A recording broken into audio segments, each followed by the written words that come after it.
commissioner. How does that differentiate them from somebody who's on P&Z? You're an elected official and you're being addressed as commissioner, but then if I'm on posting at P&Z, I'm addressing them as commissioner too. What department do you address their council as commission? Do they have that issue? Is it not a big deal? I don't think it's a big deal. They did in PAPA, they are a council addressed as a mayor and commissioners. Also, Winter Park are commissioners, and they have a planning and zoning commission. So, I mean, certainly reach out and say, is it everybody? But they've been commissioners for so long. I don't know that it's confusing. Yeah, and I'm not against doing it. I mean, I think we get called, our council gets called commissioners anyway when you're talking to other people from other cities. I just want to make sure that you're not mixing up, making that confusing. I mean, the other option is, just change the way roll call is taken and call them council person, so-and-so council person, leave the councilman, councilwoman out of it. It might not be. I think it's different because if you're a city level commissioner or you're a board commissioner.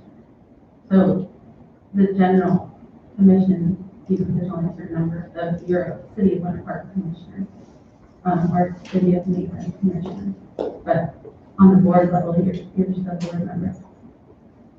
I would generally feel that most people here in our positions or active in the city would understand the difference. The general public probably doesn't even understand or care. I had the same question though because again, I don't want things being confused. Certainly there are cities that have land planning boards, not commissions as well. So they are board members, they are advisory board members. And so there's that opportunity. It's easier to change the planning and zoning commission named through an ordinance that they're created through than it is to change the charter. So I want to make sure whatever we do, we're not sitting here for the next 10 years trying to correct the situation that we created. Okay. So, well, I think, so just for clarity's sake, I mean, if you're a member of a commission, you're a commissioner. If you're a member of a council, you're a council member. If you're, a member of, whatever the body that you belong to is kind of what it identifies you. So you can be, I think it's very odd to be a commissioner on a city council. I mean, in Winter Park, for instance, and there's two different ways to denominate it. The Winter Park has the Winter Park City Commission. They're not the Winter Park City Council. We have the Maitland City Council, so we're members of the council. They're members of the commission. I mean, they're members of the commission. That's why they're called commissioners. We're members of the council. That's why we're called council members. And if you look at in our Maitland charter here, if you look at section 2.06, just for an example. And you can see the way they kind of struggled with this through time. Obviously, this looks like in section 2.06, A and B, and just look at the very first part of that sentence. 206A, vacancy. The office of a councilman shall become vacant. So they call him councilman in A. And in B, they're talking about forfeiture of office. And it says a council member shall forfeit his office. So they're calling him councilman in one sentence, and the very next sentence, they're calling him council members. And I think council member does the same thing as calling us commissioners. I think it becomes gender neutral. We're all council members, rather than councilmen or council persons or council whoever. And I think it's already in the charter, so we've already got council member in there. It's sprinkled throughout. And it seems to, and I know that the city clerk calls the role as council member. Don't you? I've heard you say that, I think. The CRA is the council, it's member for Right. CRA, but for the council yourself, it's councilman or councilwoman. Councilman or councilwoman? Yes, at the moment, yes. But so why would you choose that terminology? Is there just the tradition of it? I think it was way before I was clerk and the clerk before me and the clerk before. Right. Yeah. So, I think, if you want to go gender neutral, we can be council members. Just like in some places in the charter, it actually has that as one word. Be council member as one word. So it seemed to be odd to be a commissioner on a council. or a council member on a commission. So it would all go to the same place, which would be to make sure neutral, and we could also unify. Yeah, I would believe that council member is as neutral as commissioner. And, you know, coming from another source that I interviewed, when she was first on council, she, you know, had herself called councilwoman. And everybody's gonna feel different about that word, how it is, and I don't know what the issue is, other than making it neutral where, you know, nobody feels like they're identified. But I would agree with council member. Right. And just while we're on, Chairman, so I just was looking online here at the Alaska County 2020 Charter Review Commission. And so this is something that's very recent, and I'm only bringing it up because it's recent. And they went through a slew of things, and including the rights of nature thing we'll talk about later. But they ended up with only 4 ballot proposals. One of them was unconstitutional item cleanup. And they kind of left it at that, you know, and then they kind of referenced the problem and said, give us the authority to clean it up. And so this would be one of those things that I think you could which would be very complicated to kind of ask the council for authority to just clean up the terminology of council person, council member, whatever. So, and I just emailed that to Sharon. So Sharon, you have the Okay. charter review report from them. Thank you. I think that would be appropriate for any misspellings, grammar errors, Right. or anything where you have to replace something simple. So what I hear you saying is that this could take care of the agenda problem and also the confusion problem of having commissioners on our advisory boards. They just clean up, say council member throughout or council. And you're saying we need to go on, we don't know, but we don't say we need to put that as a, just the council permission to clean that up? I'm sorry. I didn't You hear you. think you just ask the council for permission to clean that up? No, I think what he's saying, other items. Yeah, I guess we would give it to the city council when we're done with our review here and say, you know, I guess then the council will be asking the voters for the authority to clean up the So charter. it's not something that still needs to go to the voters. Oh, yeah, Oh, yeah. oh, yeah. Okay. It is a mess. It's jarring, period.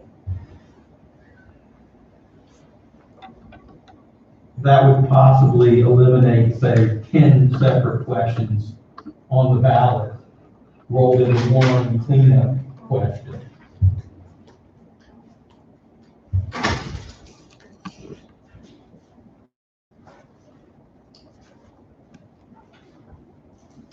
Okay, the next 2.01 is composition, eligibility, election, and terms. So A is the composition. And the model city charter does not recommend any length of residency requirements. So in B, we do have a minimum of 6 months.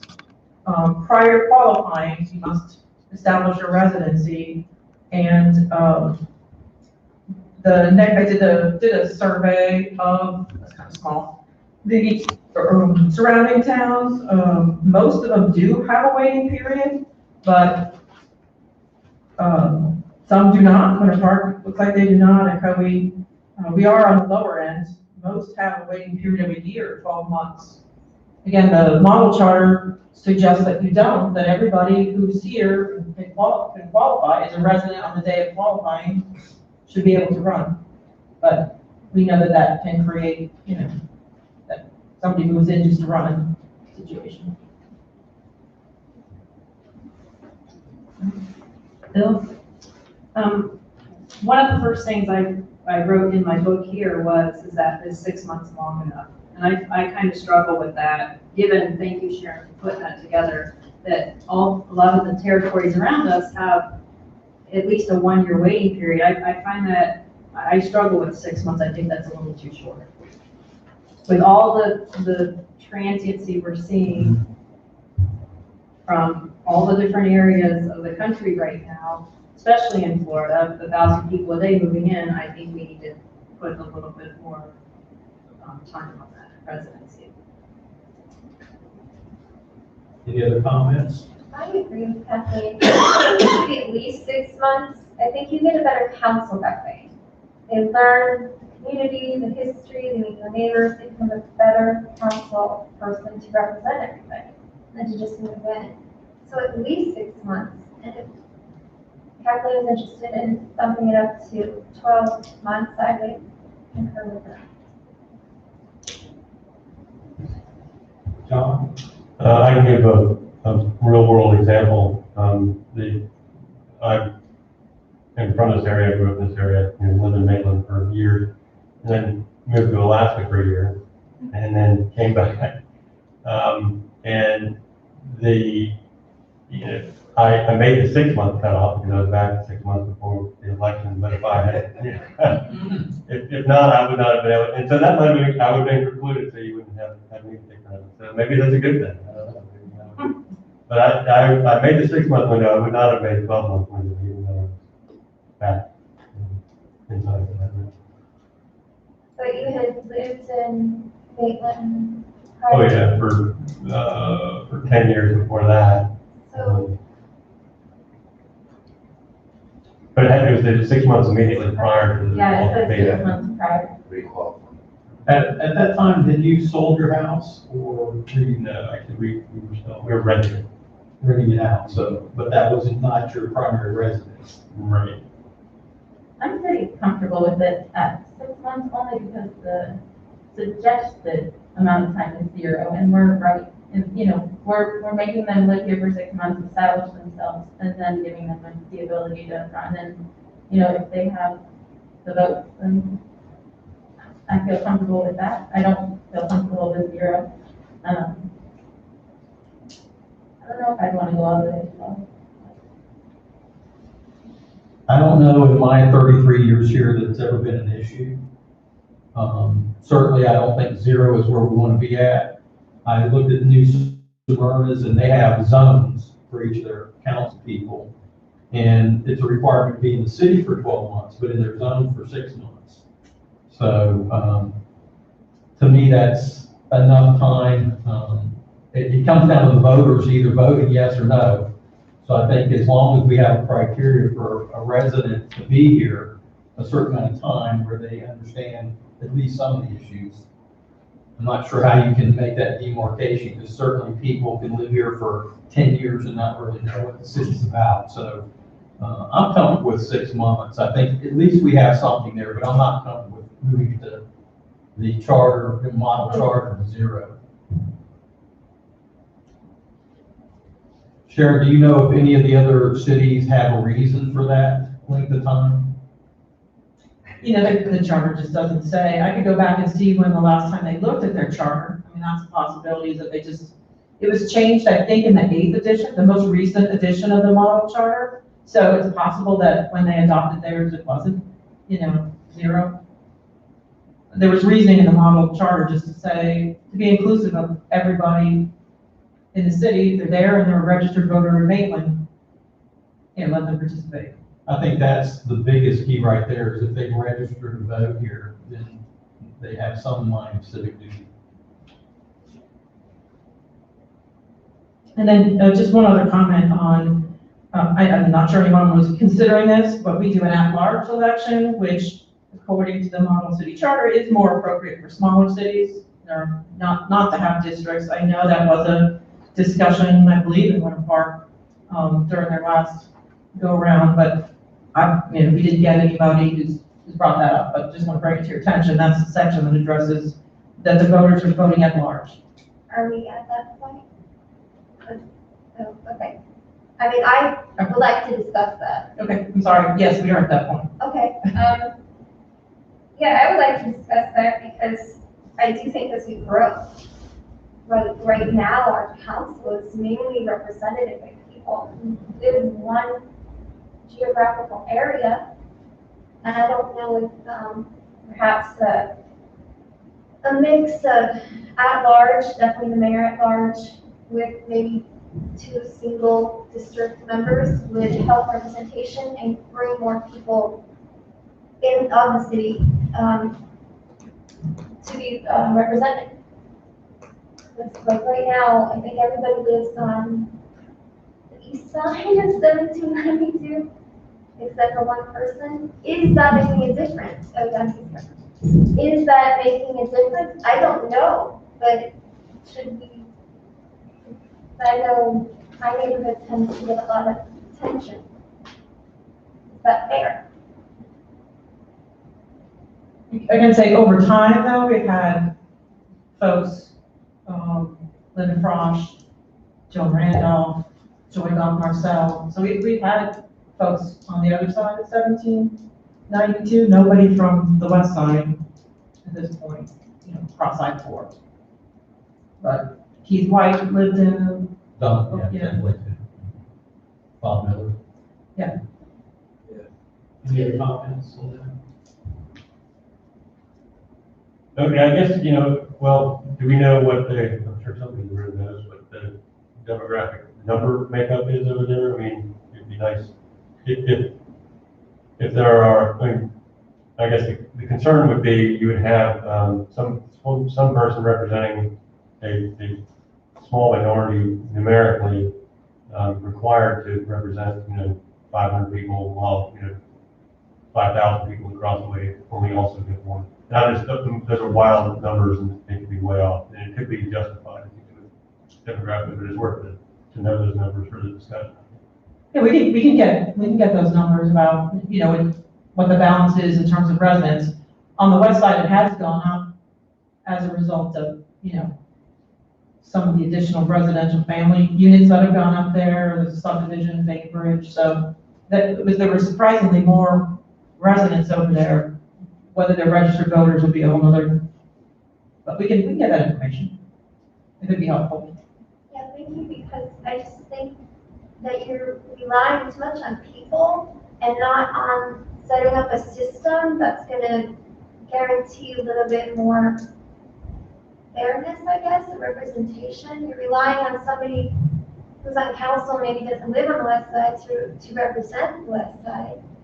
And they might not be as inclined as they should if they're not driving that way all the time, and not seeing that all the time. So, especially with a lot of the business that are over there, and that just seems like maybe as we get bigger, we should be looking into it, at least looking into it. Well, I guess my take on it is, I'm not sure 2 districts would be sufficient. The people who live on the other side of I-4 certainly have different issues than even the adjacency of the east side of I-4. And south of Horatio may be different than north of Horatio. So I guess what I look at is, again, going back to these 8 points, what's it going to take to accomplish that? Is it going to be a burden? Are we going to have to do districting based on population? I mean, everything that we do, we'll have to look at how that is fairly adjusted. We know what districting does statewide and nationally. So somebody's going to always feel left out if they don't get in a certain district. But there's going to be a cost to that. I'm not sure what it would be, whether we would have to do a consultant study to determine it, but I'm not sure that we have that capability in the city right now to do that. And I don't know, again, the other side of that is, does it have to be a charter item? Is there a mechanism that we can do intermittent charter review and approval that could put it in place as a mechanism? I don't know. Cliff would have to probably provide us with that answer. But I think at this point, if we were to pose that question, there would have to be a period of time given to do that study and come up with a legitimate way of distributing it. And I don't know what that public involvement process is going to be either. My fear is that you look at like a city like Chicago, and I know they're much significantly bigger than we are, but the point of it is you've got aldermen there as, their districts, and it pits neighborhood or districts against districts, and then you have people fighting or vying for different things. I don't think that's what Maitland is, and I struggle with starting to section up the city that way, because as we just discussed, people, as long as you're, and I'm going to assume qualified voter means somebody who's registered to vote. So if you are a registered to vote, and you lived here 6 months and you're eligible to run. So dividing up the city that way, I don't think is who we are as Maitland. And like I said, pitting one district against another district. I think to some extent that might be happening already. I know the last election, that's what I heard some of my neighbors say. I'm voting for this person because they live in my neighborhood, and I want things done for my neighborhood. And that's where they voted for that person. So I don't have like a final decision in here. I'm just saying that's what I saw last time. And if this is a charter issue, can we wait 10 years to address this, or should we look at this now? Well, and just to clarify, you don't necessarily have to wait 10 years. If the council can pass an ordinance to put something on the ballot for so it doesn't necessarily have to be solved in this pass through, but it could be a recommendation that you put in the report that the council considered that. As Bill stated, it'd probably take longer. There'd be a lot of public engagement and education, so it may not be the time right now, but it doesn't preclude it from happening 2 years from now or 3 years from now, whenever the council wanted to explore that option.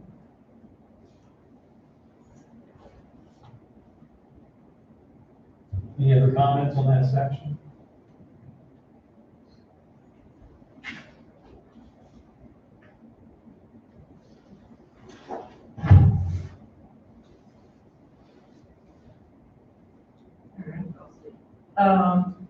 Term of office.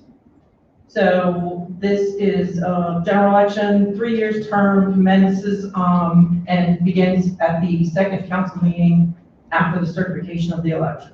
So, Maria, I don't know, has that been a problem or no? Oh, no, it has. That has worked perfect, especially with this presidential primary that we were involved in before, because normally we would have sworn in folks at the first meeting, but because of the recertification, it fell perfect with the presidential primary. Okay, on the next section of that C, term of office, I put this, it's in yellow up there because red didn't look very good up on the screen, but consecutive terms of any member of the city council and the mayor shall be limited to 2 consecutive terms in office, either as mayor or council or any combination thereof. So the way I read that is that it's in conflict with the interpretation of that says they're not in combination. You could do two as mayor and 2 as a council person. That's not what that sentence says to me. Any combination thereof would be mayor and council, council, mayor.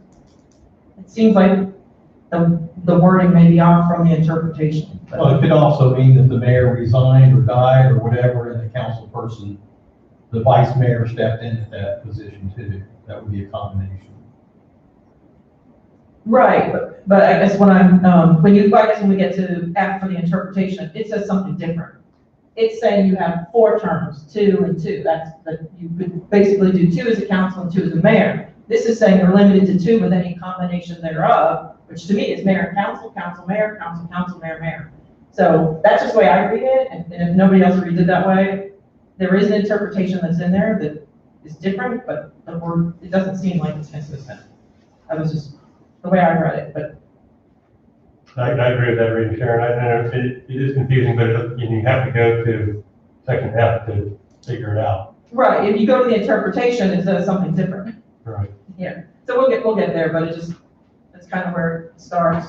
And the model city charter recommends staggered 4-year terms with elections occurring every 2 years.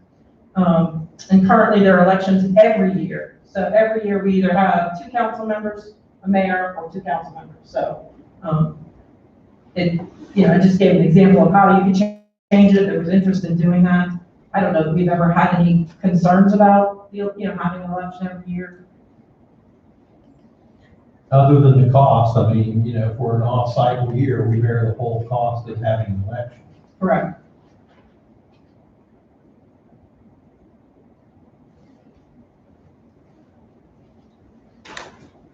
I think in the model city charter, it was more about continuity and not having a big shift in the council, having two new folks come on or come off, and as opposed to, sort of staggering them, so they're coming on different. What is that cost? That builders, what would be the cost? I mean, I like that it's not a complete turnover, so I wasn't gonna, I had nothing to say on this except brought up the cost, so what kind of cost is it when we do it this way? Oh, Maria, Maria. that was a comment. Usually the election's between 16,000 to 20, it depends how many ballots, how many questions, if we have any questions, but normally about 16,000. A standalone, not when we piggyback with the county. And to stagger folks would mean, because I went back to one of the old charter amendments where they kind of cleaned this up to create this process, and it means some people were shorted, some people stayed longer. I mean, it is a complicated, you know what I mean? It's, yeah. The about 3 years was very confusing last time. Yeah. You know, 3 years is the 2 years, 9 months, 3 years, 1 month, you know, what is it? So, I mean, that's certainly, if it hasn't been a problem thus far, do we know when they changed it?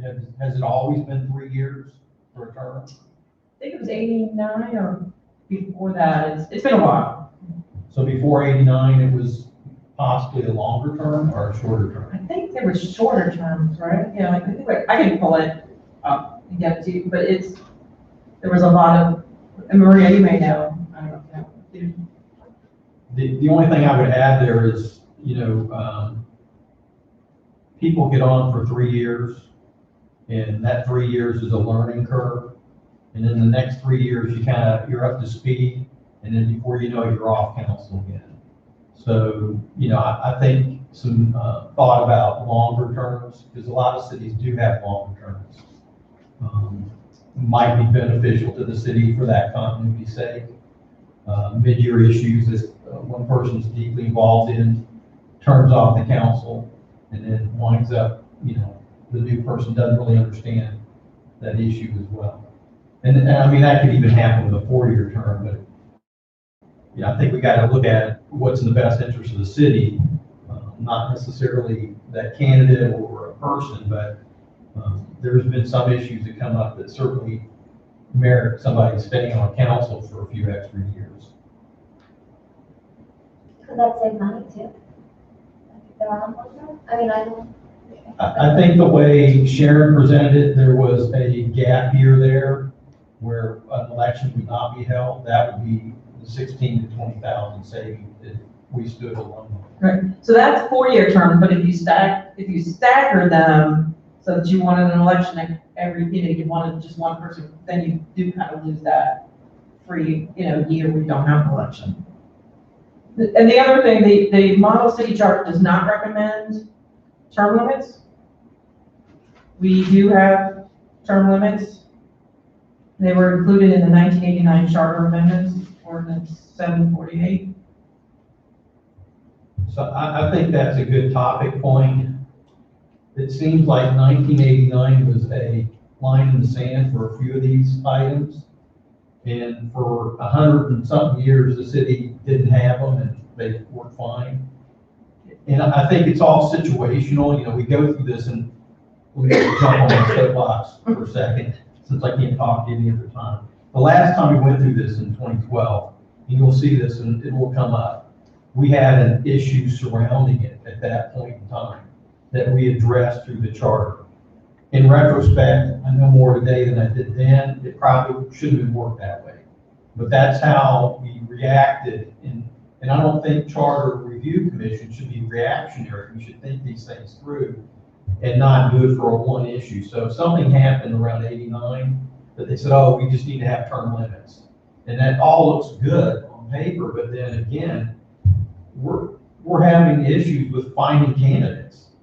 You know, there was a time period that we had 2 people running for every seat that ran. Now we're getting down to walk-ins because there's nobody that wants to go for it. Well, one is certainly if you have volunteers that want to do this, why limit them? And if we do limit them, why 2 consecutive and maybe not 3? Maybe make this more like a 12-year commitment before they roll off. So I think we have the ability to ask the public and not presume that that's what they want, but ask them, you know, is this enough? I mean, if they want term limits, is 12 years enough?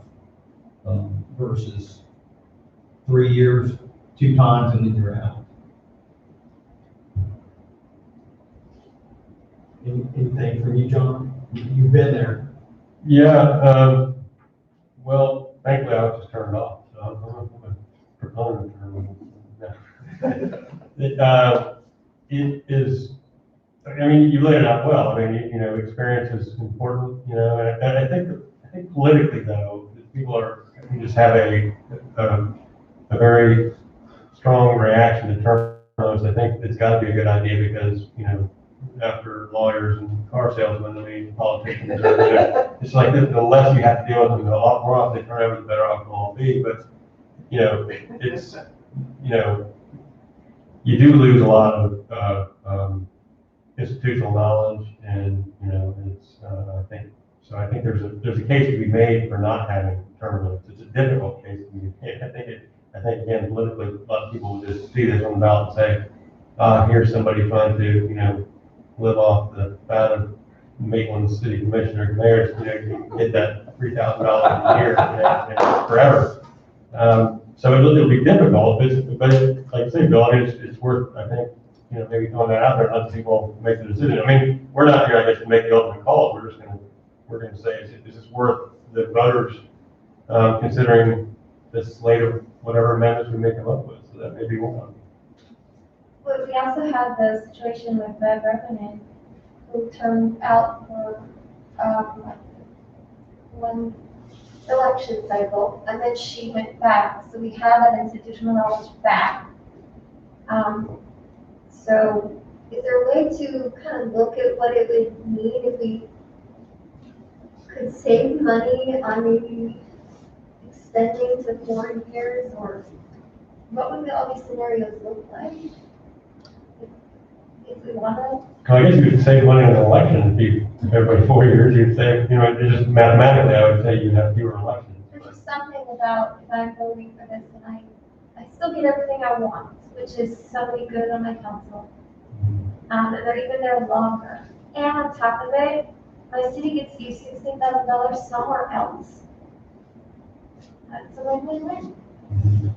Yeah, I would say, you know, even if you're looking at that, you know, extending the term to 4 years and doing term limits, but maybe 3 cycles.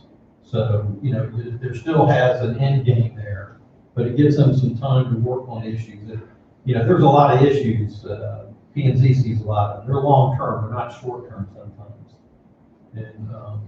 And so to be hamstrung that, you know, if you're really empowered or engaged in that particular issue, that all of a sudden the timing is off. And that's also part of this, is some of these issues, the timing never happens at the correct point. You know, that the person that was really leading that charge is now gone and can't vote on it or, you know, advocate for it. So I would say looking at a combination might be more appropriate for the public to look at. But we can work up some scenarios and bring back just more specific than just kind of like top right here, looking at our current terms. And I will say 3 years is a short time. I'm sure it flies by. I mean, it's a short time for city projects to go from conceptual, design, you know, public input, construction, grand opening. 3 years is a short time. At a certain amount though, you can serve a total of 6 years and then take a break and then come back, right? Say again? Then you can come back and serve again. 1 year out. You sit out of your, Yeah. So is there any true limit to how many, you know? It still comes down to the voters, you know, electing or not, but there are still some constraints as far as like the mayor position and where they fall in. And some people, again, going back to 2012, some of the corrections were to alleviate council members, resigning their commission seat or council seat, at a certain point so they can run the next cycle for mayor. So there's those issues that we're trying to be corrected to not incentivize people once they're elected to, as a council member, that they stay the full 3 years too. Ultimately, it's the voters that should be making these decisions, whether they want people or not us, not the council. We just have to put it out there, I think, to allow them to make the choice.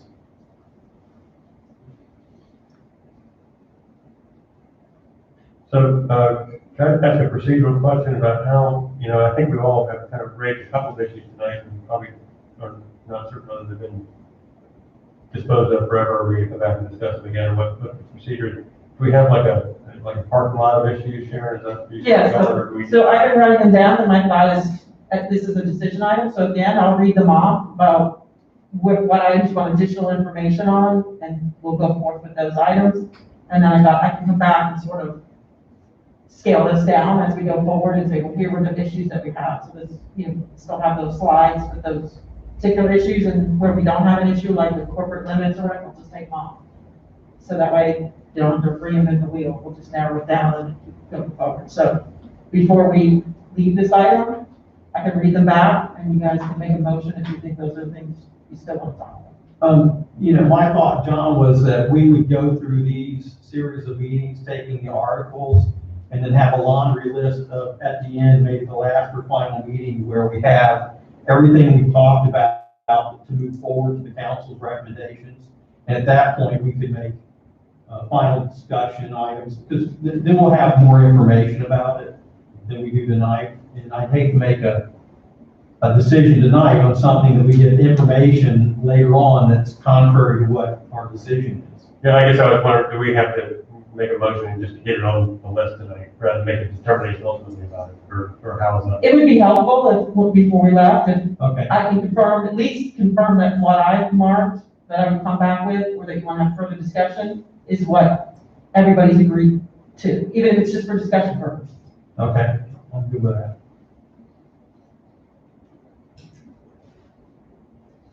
Okay, so, still on term limits, the mayor, we don't have to get into too much, but the mayor does have, the yellow was added in 2012, so I think this is one of the ones that you're talking about that was maybe reactionary. So if the mayor has served 2 consecutive terms in office as mayor, the mayor shall be ineligible to run for the office of city council member in the next regular election. So basically they set out 2 cycles as opposed to a council member sits out 1. So if you were mayor and you served 6 years, you can't stay out a year and run for the next open seat. You have to stay out basically 2 cycles. But that's also subject to this interpretation, maybe in conflict with, right? Yes, yeah. So if you look at the last clause of F, the interpretation, it says, as per the intention, blah, blah, blah, the mayor shall not be eligible to be a candidate for a position as a member of the city council without waiting 1 city election cycle. So I think there's a conflict in that one too.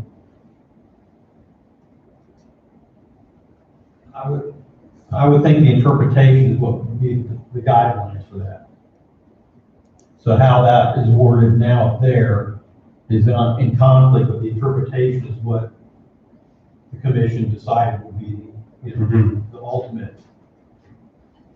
So the way, looking at this section, the 201C, just using Mayor McDonald as an example, so he would leave office in April, and he would have to sit out the 2022 election, so the next regularly scheduled election, and then would be able to run in 2023. But that's why I read that and interpret that for someone who served 2 terms. And then is it modified by the? Yeah, that's a question, yeah, so I guess when we get to that interpretation.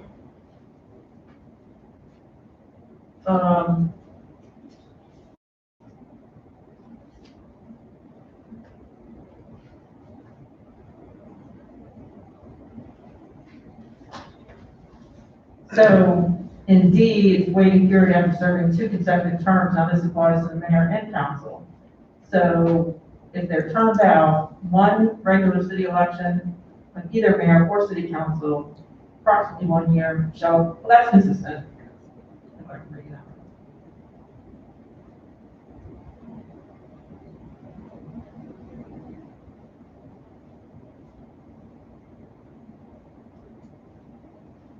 Just recalling the intent of the last charter review commission was that it would be one cycle. So, you know, So they would, so you would complete your term, yes, say the second meeting in April. So you missed that March election. You couldn't, that March election, you were still in office. You yes, come out of office, you can't run for the next cycle, 21, 22. You have to wait till 23. but It'll be theoretically, what great. you're saying would affect a council member too. Yes, Because in March, they would still be on council, April, they would go off, and there would be less than a year. And I think that's why a lot of the language was about a year, about 3 years for the term, you know, those kind of things. it would be more than a year. I did the math, and it could potentially be 23 plus or minus. I mean, as I'm reading the words, that's, yeah, I would agree. Because you don't come on council till the end of April, so you've missed that March one. You can't run in the next one, so then you're a whole nother year before you could actually take office. I guess it also depends on what we're defining as an election cycle, and I guess that's March, is when it starts. To March the following year. Right, right, it would be in the rear window for the current one, because you don't get out to April. So an election cycle, or the next election, would be 22. And I don't know if that was the intent, but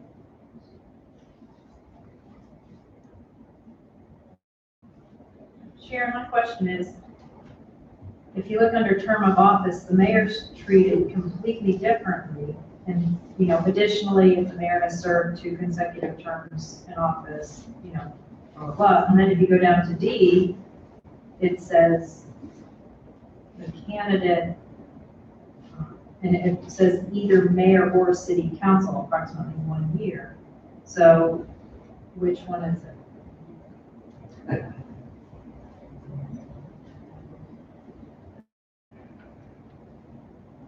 I think what this is saying is regardless, so no matter who you are, you're any candidate who is ineligible because they're turned out, because they serve 2 consecutive terms, have to wait out the next election, whether it's a mayor's election or a city council election. I don't think they're talking about positions, they're talking about that 1 year we're having a city council election, 1 year, it's all gonna count the same. Whether it's a mayoral election or a city council election, they have to sit out 1 regular cycle. I think that's how I read that. So in C, the 4th line down, that whole last clause is additionally. So it's kind of been added in there as a mayor.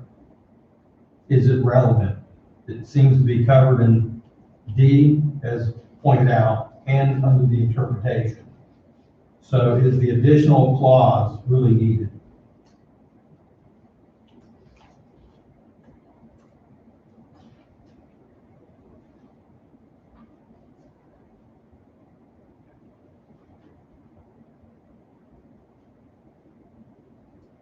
I agree. So you're talking about the clause that was added in 201C? C, yes. Yeah. Additionally, if the mayor had served, so you're adding an additionally there. Then as pointed out, it was covered in D, Right. and then under the interpretation. So 3 times we addressed that issue, and I think the additional probably could come out of there.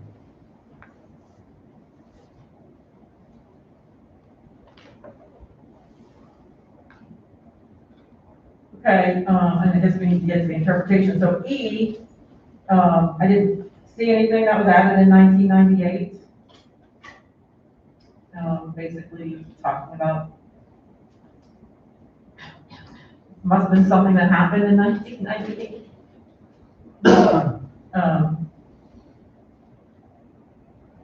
Because essentially what it's saying, I guess, is this the one where if somebody left, it doesn't matter if you're considered of having completed a full term as mayor? Or council, says, for the purposes of determining whether a candidate for mayor has served 2 consecutive terms, any candidate for mayor who has resigned or otherwise vacated the mayor's office during the immediate prior term shall be deemed to have completed the full term of such office, regardless of the time served.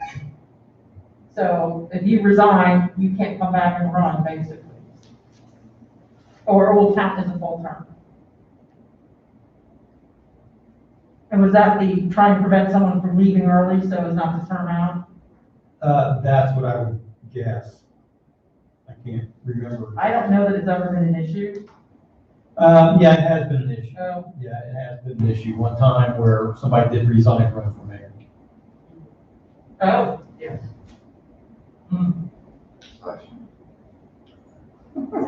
So you'd want to leave this in?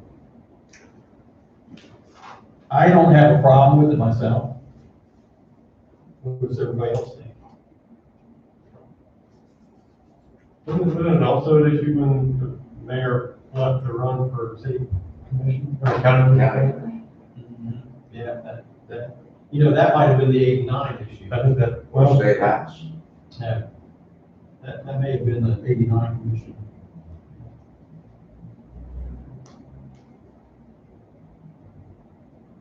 If we do a scenario looking at 4 years, et cetera, we talked about, does this get impacted by that? I mean, some of this seems reactionary and redundant. Do we do anything with that?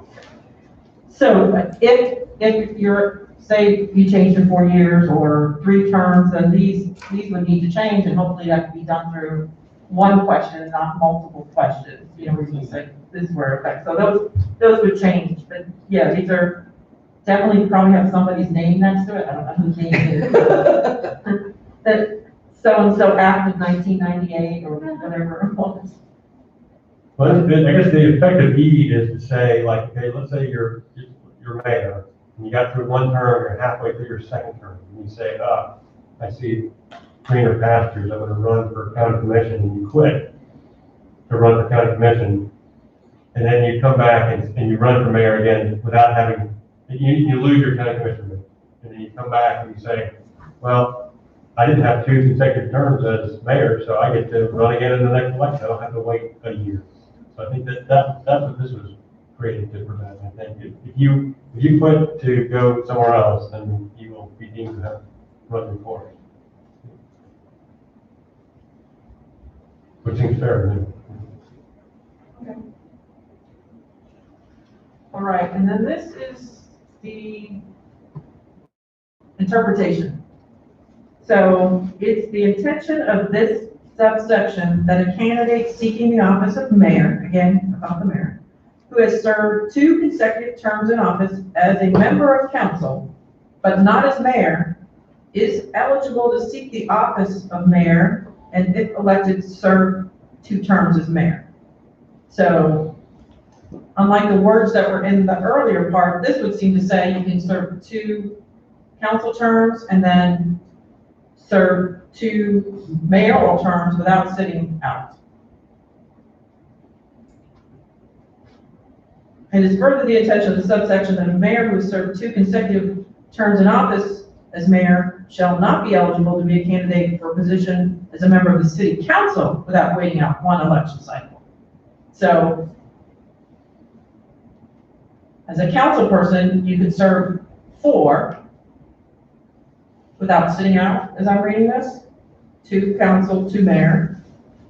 But as mayor, if you complete 2 consecutive terms, you sit out the cycle before you can run for a city council seat. And I'm sure there's somebody's name next to this. This was added in 2012. And Bill, you may have some insight, because it did appear in conflict to me, and I'm assuming the interpretation would overrule that conflict. I mean, this was, the voters voted on this interpretation.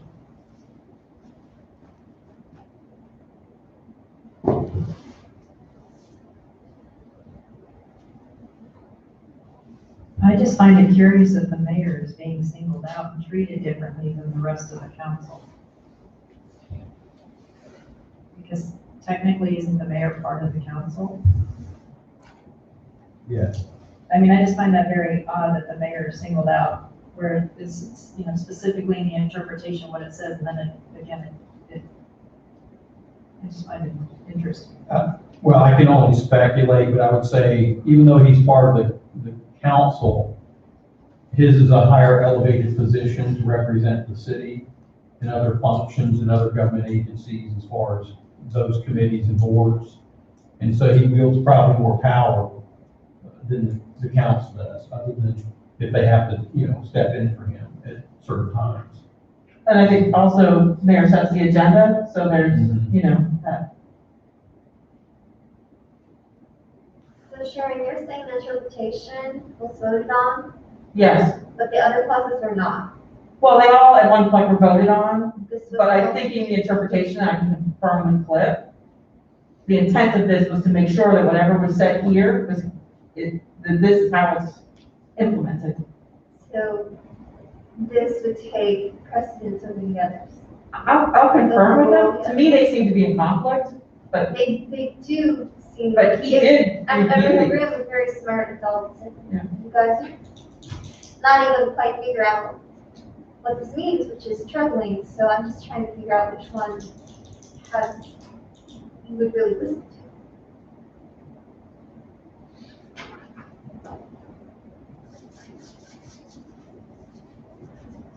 Again, my interpretation is that if we deem the interpretation correctly and it was voted on, that is a precedent that overrides other conflicts in the charter.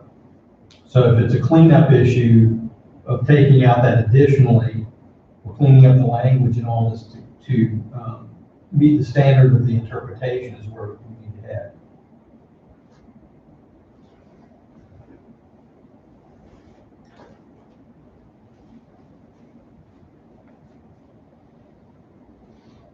So Bill, you're saying because it says interpretation, and it was voted on most recently, this one is gonna overrule the conflicting prior voted on, amendments? That's how I would look at it, is that it was the most recent language that was offered up to the public, they voted it in. And so I would say that would set a precedent to be, that would override other language. And I mean, that's why we interpreted it, was to try and clarify what the intent was. But shouldn't everything else, should be clear to someone who wants to read their city charter? Oh, I would agree, I'm not saying that it's perfect, but when I you're would going, definitely love this as you can see right now, just sitting here in the first night, in the first hour of the meeting, there's so much interrelationship of advanced and back and going back and forth on these things. Make sure all the parts jive and meet. It's not always easy to do that. It's, you know. So on this one, I will definitely send the two languages to Cliff and then get his opinion on whether we need to clean it up, whether we can do it as a cleanup for conflicts, conflicts within there without having to spell everything out. And I'll report that back to you. John, was that kind of like your understanding of that cleanup? Well, this, I think, is a little more substantive than that. I mean, this kind of goes to a more significant issue, I think.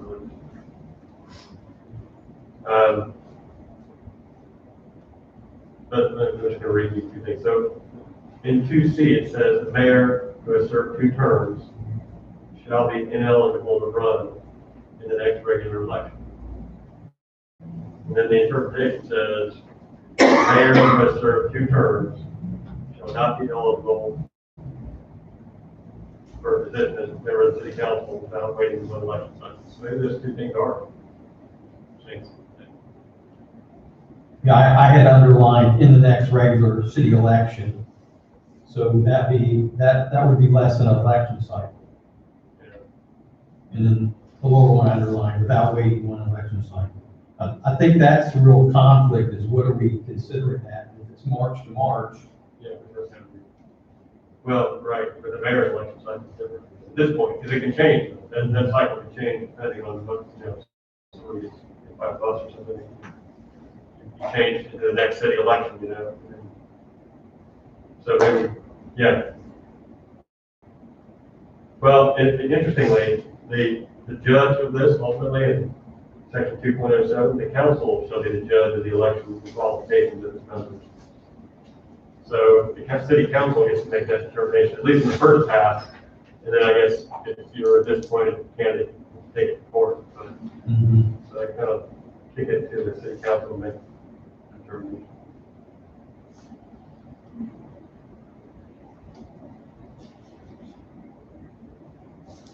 so Sharon, you'll bring those two issues up?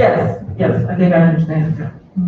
Because the other thing is, in addition to the cycle, it's this language in C. Consecutive terms of any member of the city council and the mayor shall be limited to 2, either as mayor or council, or any combination thereof.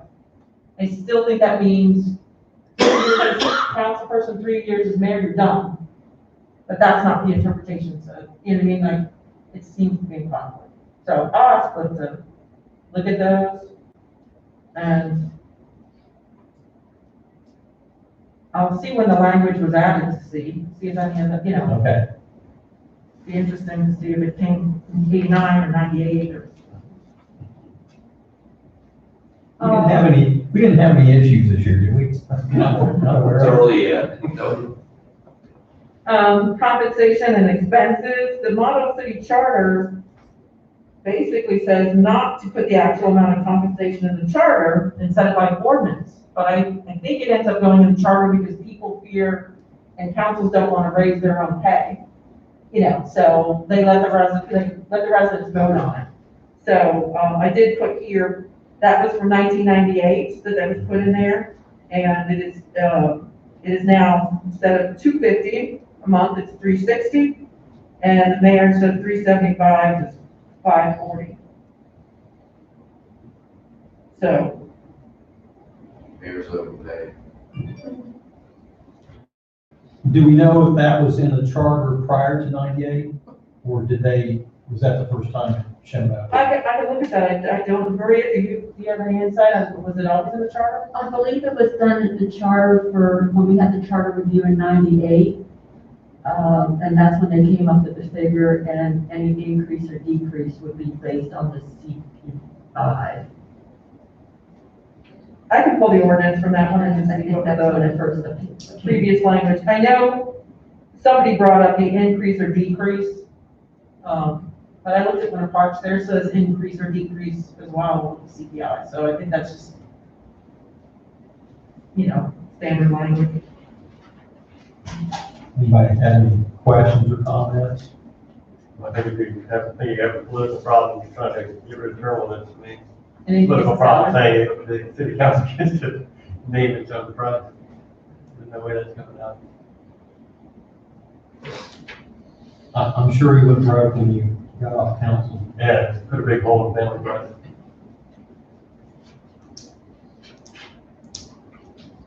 Again, I think to ask the public that question, is that important? I know people don't run for the money, they run to do something good for this community.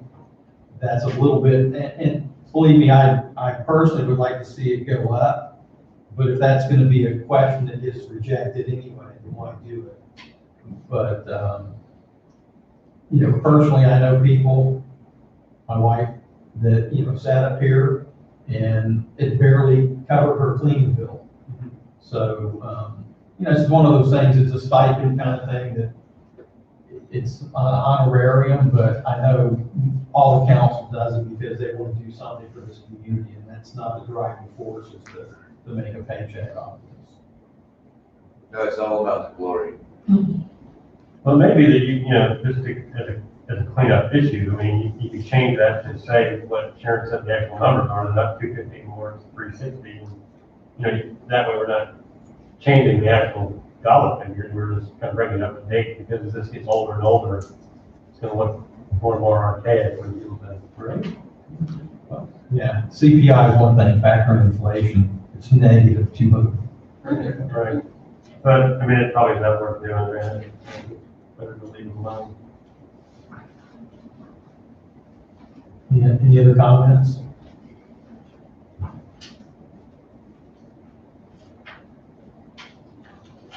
Okay, we're back to the mayor again.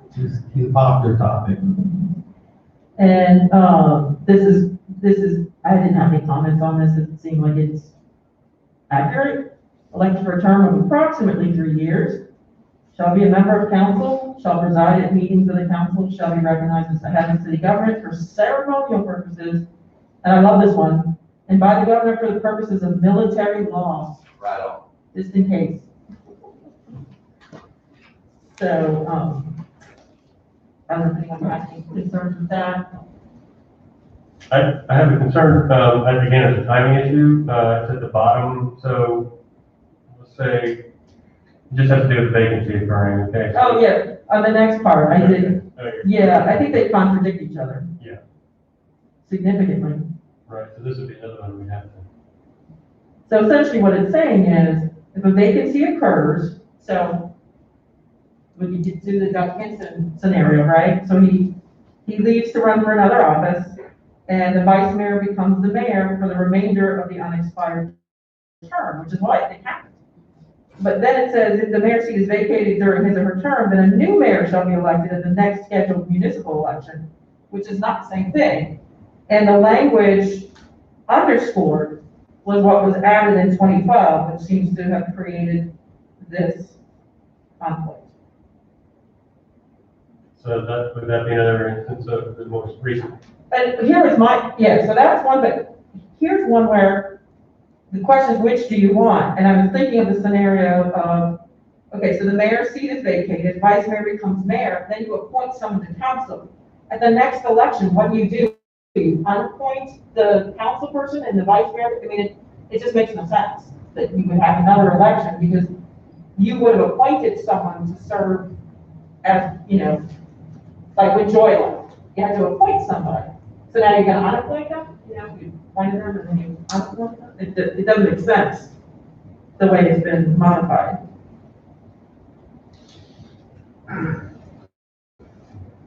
And I guess, looking back, we probably looked at that as in certain scenarios and not all scenarios.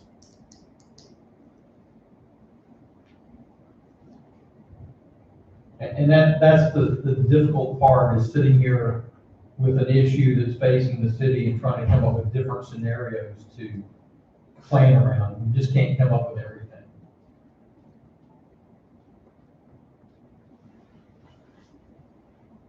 I think later on, isn't there a provision that if there's a vacancy for so long, then we go to an election versus? just- Yeah, you have so long to fill a vacancy. Yeah. Or within a certain time, if it's within 6 months of an election, you go to like the election then, or something like that. Well, we just have that scenario with Joy. So you have to fill it within, Marie, maybe so many days, and then they serve till the next election, which I think was the end of Joy's term, so that's probably why that's.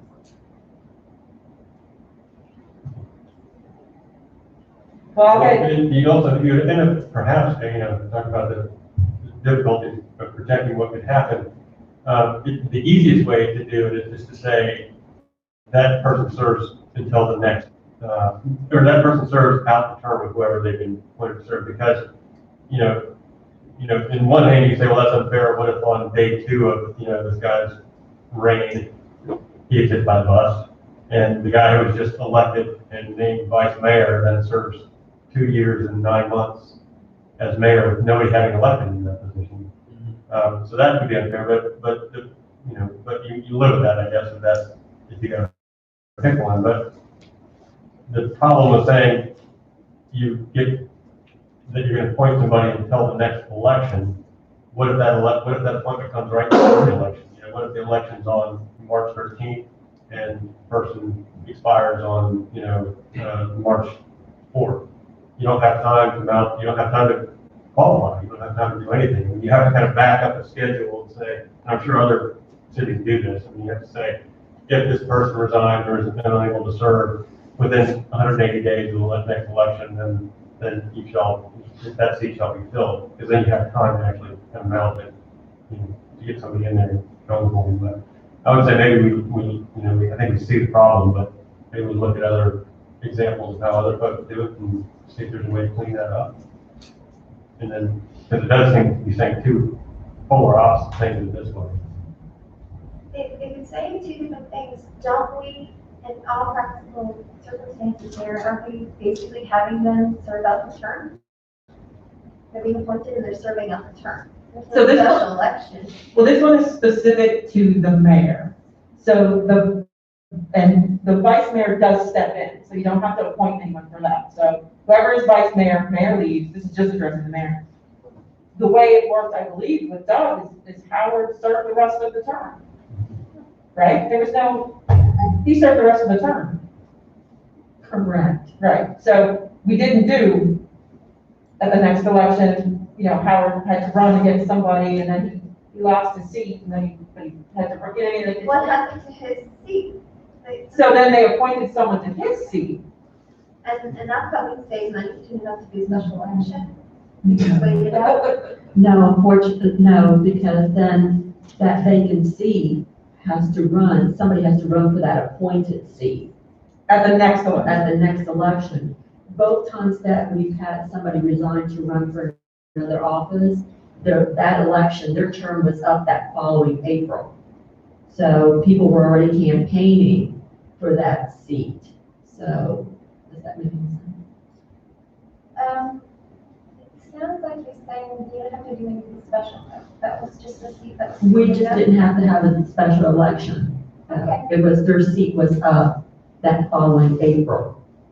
So this is Or how March, we've always excuse been me. doing it, so we just need to make sure it's stated that way in the charter. Or understood that way in the charter. The more I read this, I look at it and it's almost like a clarification clause. So the person that becomes mayor, the vice mayor steps up to mayor, he's gonna do that for the rest of the term. And then it's just saying the mayor's seat is vacated at that point. At the next election, there will be a municipal election for a mayor.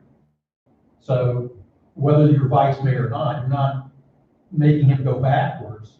You're not electing that new mayor in between the time he takes over to the end of the cycle. It's it's just stating at the next election, you're gonna elect a mayor. So I don't know that it's stripping the vice mayor of any remaining term. It's just saying at that next if he vacated it, the mayor, at the next election cycle, you're gonna have an election. That's all I see there. It's not saying hold a special election. In John's case, where he has 2 years, 9 months left you're not saying hold a special election. That vice mayor is gonna run or be mayor for the next 2 years, 9 months, but that next election cycle, then you will. It would be a council seat. This is saying a mayor will be, so maybe I'm misunderstanding. So let's just use Howard again. So Doug was not even close to the end of his term, Mhm. right? And Howard had just been elected. So he was vice mayor, he became mayor, and he served out Doug's term. But Howard's seat had an appointed person. Correct. And at the next election, you elected a council person. And the mayor. No. We didn't. Okay. So that's the interpretation. If that's the intent, then what would have happened is Howard would have given up his seat to be mayor, and you'd be electing a council person for his seat, and then he could lose the race for mayor, and that's not how it went down, whether it should have. That's not how it went, that's not how it happened. I think what John said earlier was kind of the intent of what this was trying to do, and that was to say that even though Howard was vice mayor, you didn't elect him as mayor. Right. You elected him as council, and so this is supposed to remedy that by allowing the public to vote on the mayor the next cycle. So if it's in conflict, then we need to clean it up. But I think the intent was it's to give the public the right to vote for that mayor for the substantial amount of time. Can I ask, are municipal elections now solely in March, or do we do any presidential election cycles as well?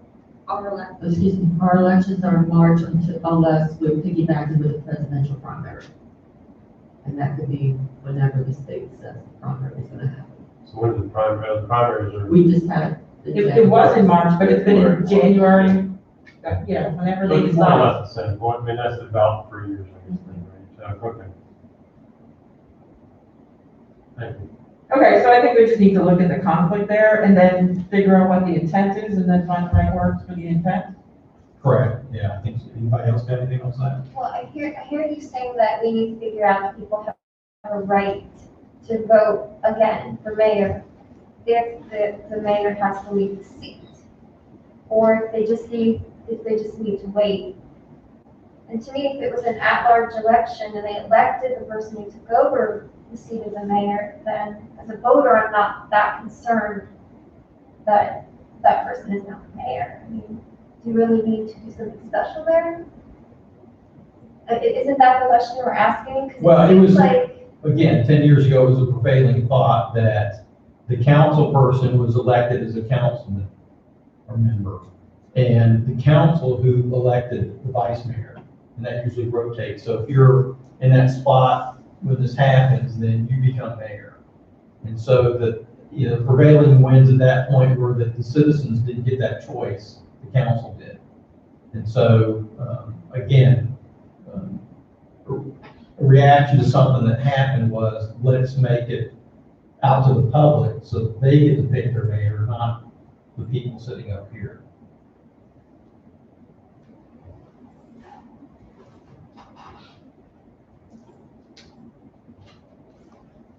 I'm still hearing that you have to do something special. A special election with extra money. But it may come in the back of this document somewhere. But, it's time to clean up the language. If we got it wrong, then we need to correct it. Okay, so I marked that one. General powers and duties, that is consistent with the model city charter language. Prohibitions, the next one, holding other offices. It's falling asleep on me. Or just too far. And this one is also consistent with the model city charter language, with the exception of other elected public office, which I actually think is also covered in the statute somewhere. Or for us, it's covered in the statute somewhere, which is why it's not included in here.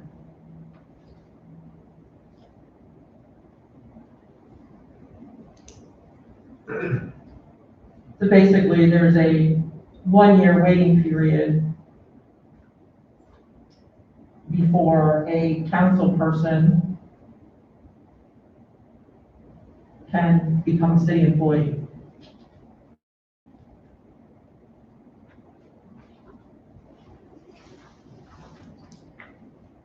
But the holding other office, is that related to like the city council member can't hold a seat on the County commission? Right, or, Yeah. State representative. Yeah. Appointments and removals, this one is also consistent with the model city charter language. The interference with administration, also consistent with model city charter language. What we call the purpose of inquiry clause. You got a question about 205B, how many waiting Sharon comes back. I'm sorry, I'm sorry, I have a question about 205B, but maybe I'll wait until Karen comes back. oh, okay. Right.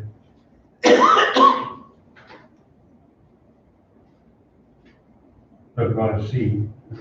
Yeah, see, I just, that's the purposes of inquiry. And then, Well, okay, well, Wait, I'll go wait, ahead, wait. I'll go ahead and make my comment now, because I didn't know. So I saw this in the news the other day. It was kind of interesting. So there was a city council member who had criticized publicly a city manager or a fire chief or police chief. And just publicly because he'd done something wrong or something she didn't agree with, however it was. And she was hauled up on removal for voicing that opinion publicly. And it was a charter review or charter violation, that there was no crime committed, there was no anything else, but it was just somebody had found a way that, she violated the city charter by going in front of a microphone and saying something bad about city manager. So I wonder if we need to beef this up a little bit for First Amendment purposes to avoid such a thing. And I think it's just a simple thing. So the first part says neither the council nor any members shall in any way dictate the appointment or removal of any city administrator. So this city council person was not dictating the appointment or removal. Certainly, she was just voicing her opinion. And then the second part of this long sentence is, but the council may express its views fully and freely discuss with the manager or anything important. So it seems to me that we could, number one, say that not only can the council express its views, but council members may express their views and fully and freely discuss. So you wouldn't be in violation of that. Did it happen at a council meeting? No, she was interviewed by the news. Oh. And she was just a council. So I don't know, Karen, I can go quickly through this. Did you hear what I was saying about? So I have a question about 205B. So there was a situation in some city somewhere, I don't know if it wasn't even in the state, but a sitting city council person criticized either the police chief or the fire chief or the city manager for doing something that was, in her view, bad. And it may have been, it may not have been, it's kind of beside the point. In her view, it was bad enough that she thought it should be brought to public attention. And it's violating this type of a provision was the problem. So if somebody came by, and maybe it was that city staffer, and said, I got a way to get her removed from council. She violated this provision by going publicly and stating her opinion about a city manager or a police chief or whoever. She violated the charter and therefore should be removed. Which seems to me that shouldn't be the result. I mean, I get, so this is a critical part of the charter, and everybody should really focus on it, because this is really one of the important parts of the city charter, which says that as city council members, you can't dictate to, I can't call it, but let's say if I'm a city council person, I can't just call up the grounds guys and say, come mow my lawn or whatever. But you can't pick it up and talk to the public works director and say, I want to see, more money spent on that ratio meetings. You just can't do it. We always have to go through Sharon, and that's the way the world operates, because you can see the potential for corruption that could happen, or strong-arming people, and, so this is an important part of the council, of the charter to have this in there, and every city has this in there. It's the way it operates. It protects the city employees from kind of overzealous city council members. But at the same time, it shouldn't keep somebody from voicing her opinion about, some corruption that's going on with the city manager if she sees it's happening, and subject her to removal from the council for voicing that opinion publicly. So what this person had done was voice her opinion to the news. Somebody stuck a microphone in her face and she said, yeah, the city manager's a crook. And maybe she wasn't, but that doesn't seem to me to be a problem. I think that city council people should be able to voice their opinions freely. And I'm not sure that I think this could be read to be as constrictive as the problem in wherever this was. So I think we can change that to just kind of strictly say council members may express their views and fully and freely discuss with the manager anything pertaining.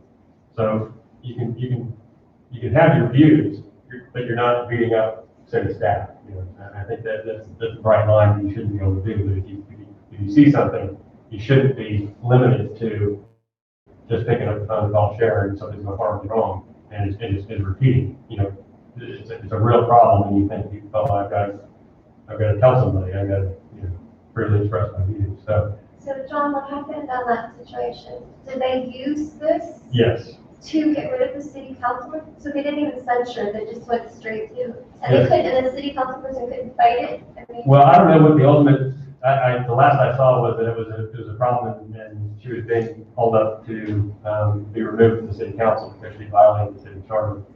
I don't know if she ever did, I don't know what ultimately happened, but somebody certainly has the room under a provision like this to make the city council members' life but very the city manager can't even be removed that easily based on what I Right. read in here, but a city council person can? Yeah, I mean, and we'll get to it later, if you violate the charter, you know, just, all it takes is a vote of 3 people to get rid of you.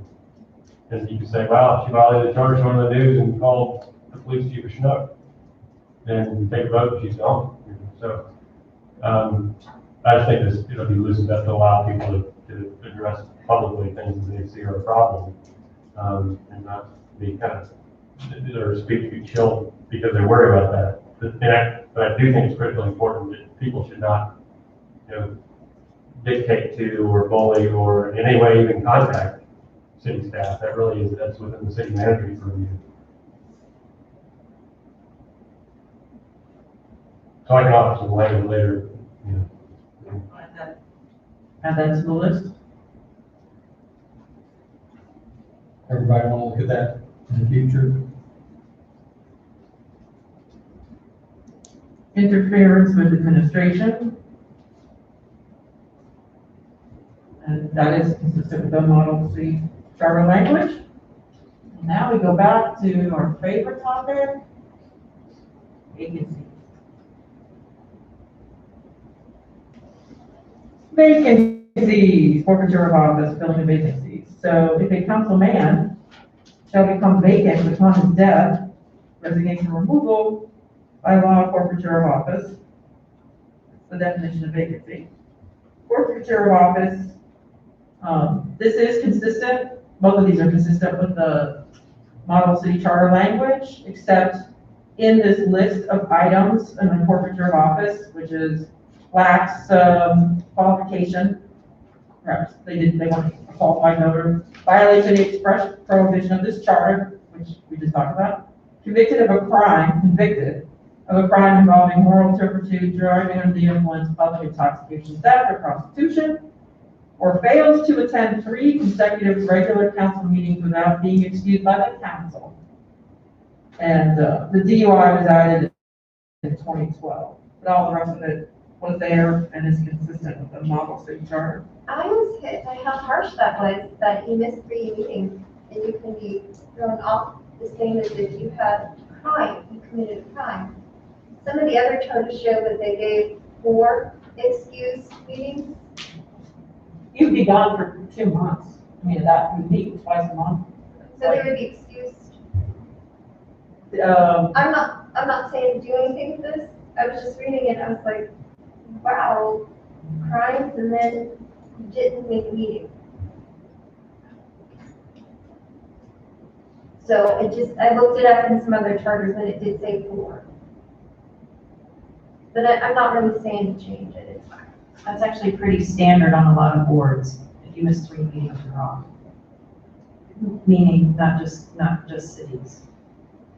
A lot of your foundations and whatnot, so that's actually very standard.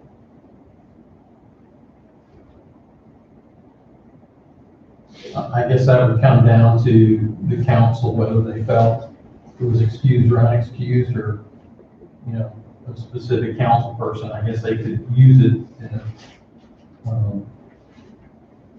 a fashion to get somebody off the council if they didn't show up. But certainly, I think within a month and a half, they're either excused or somewhere where they can't be. They're in the hospital, something comes up where it's going to be excused.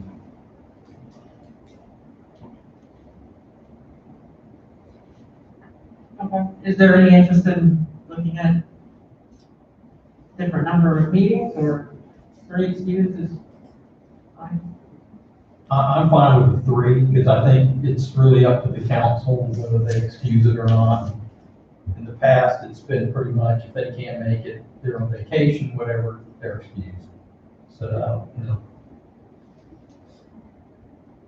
Sharon, I have a question on this paragraph here. It refers to as code of conduct.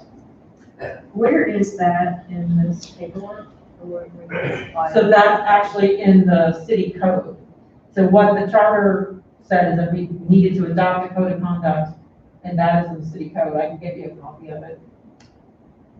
Well, just because it makes a reference to it and it doesn't, I don't think it says it's in the city.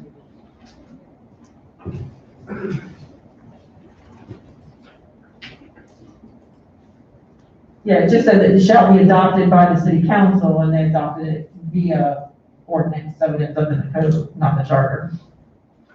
So that was added in 2012. again, this was in response to a certain situation the city was facing at the time. And so I think the, what's it called, oath of honorary oath or whatever, Honorable character oath. I mean, the council can set the parameters on that. Right, so, The charter does. yeah, most cities do have some code of conduct, and that, I mean, that's just an ordinance. So if they wanted to amend the code of conduct that they adopt, because this is council adopted, that is certainly their purview to change that code of conduct with a vote to meetings.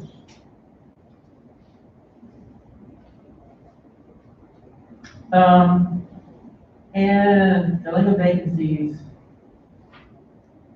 Expect a lot of vacancies. So this is not the mayor, this is the council. If there's a vacancy in the council, it shall be filled by appointment of a successor by a majority vote of the remaining members of the council to serve until the next general election, at which time there shall be elected a city council member for the balance of the unexpired term. If the city council fails to appoint a successor to serve to the date of the next general election within 30 days following the occurrence of the vacancy, the election authority shall call a special election to fill the vacancy to be held not sooner than 90 or later than 120 days following the occurrence of the vacancy held pursuant to Article 8.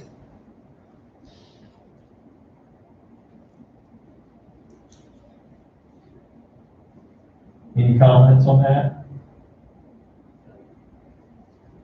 Would this not, go back to your point about if it is a violation of the charter, then they would be removed it? If it's a violation, so you mean if the council elected to remove somebody because they violated? If it says violation of the code of conduct, could any of these things, Oh, yeah, yes, but then it right, also says, it also is constituted as a violation of the charter. And you said if they violate the charter, then they. right. So exactly, and I think that was the point of it, was to kind of bootstrap in the code of the ordinance to be on par with the charter.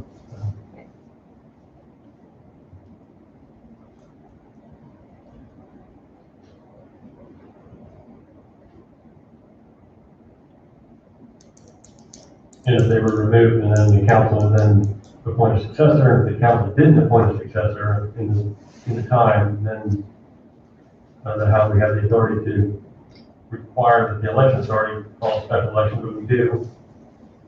So I guess that's just an incentive for the council to name that successor, because otherwise it's going to have expensive special election. Well, and Maria, I don't even know if Bill Powell could meet that deadline for, like, We would have to definitely check with him first. Yeah. So, Was this a 2012 that you made? Was this a number, was this a 2012? no, that's been in there,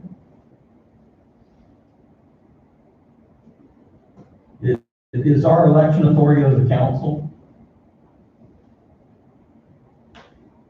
I think that means Bill Cowles. Well, I think the election authority shall call a special, well, yeah, maybe it is, that is Bill Powell. But does Bill Council has run to our take- elections separately, or do we run?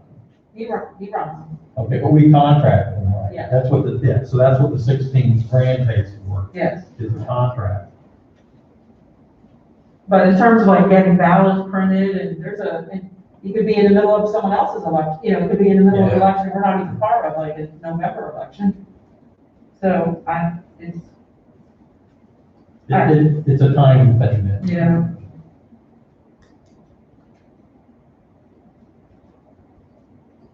Any other comments on C?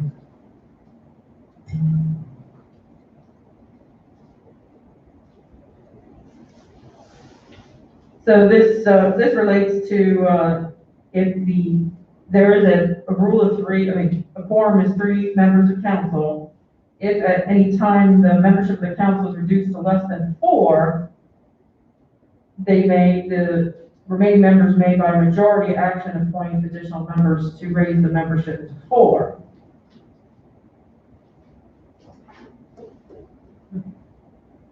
I don't know if that's not consistent with the rule of 3 or if it's trying to override the rule of 3. Because if you have 3 members and you only get 2 who are voting, the majority would be 2. And I thought we always had to have at least 3, so. It says any number less than 4, so you could conceivably have 2 members of council. I don't know what would have happened, some kind of Holocaust, I guess. You have 2 people left and they say, okay, let us 2 agree unanimously to appoint a third. And maybe from the third you go 4, or you get, seems like a kind of an outlandish possibility. Yeah.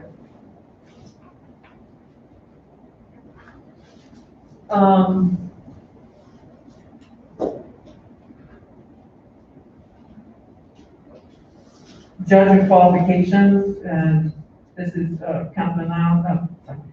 Commissioner Lowndes referred to this earlier, the judge qualifications. So council is the judge and jury of itself.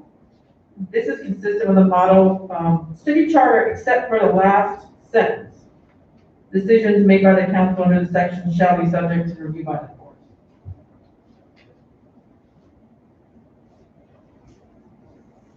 Would that be related to your last statement, that if they didn't like what the council said, they could go to? Yeah, that's because this is what it says, and they probably get there anyway, I guess. Maybe it doesn't have it in the model because they're gonna leave it up to the law, whatever jurisdiction is. Do you actually leave it with the council? Is that the final word, or is that possibly appealable? And I guess lawyers could dissemble on that for a long period of time. I guess we took that out to be consistent with the model. Yeah. Then somebody would then sue to see if they could appeal, and then that decision would be made by lawyers and judges at some point. Here, we're just saying, we're gonna help you to that next step by saying it's appealable.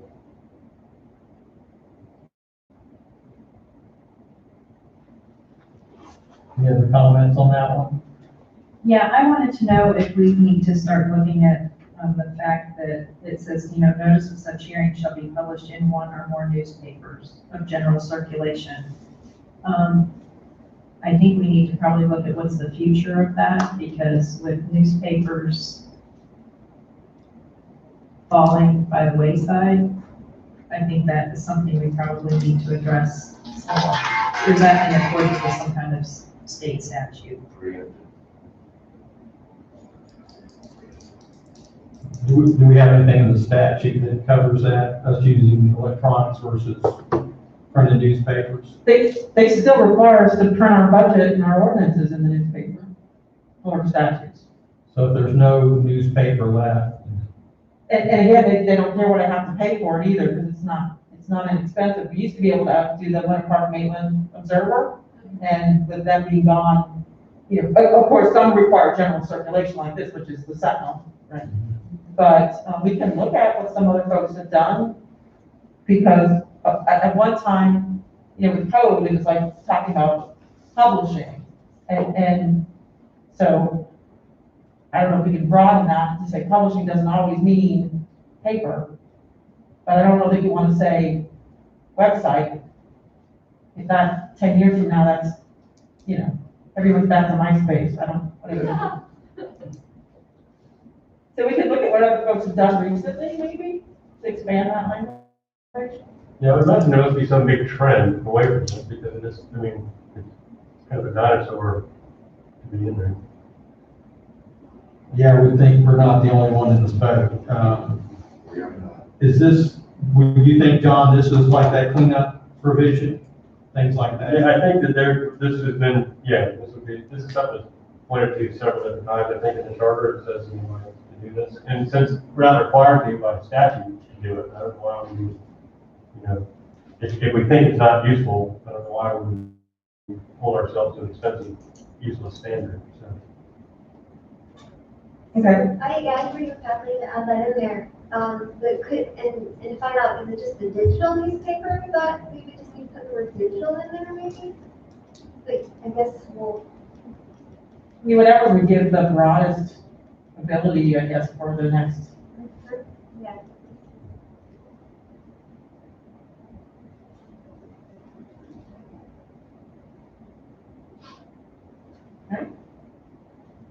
Any more comments? Next, we'll talk about Maria. We're off the mayor, then let's talk about Maria. City clerk, we'll come back to the mayor.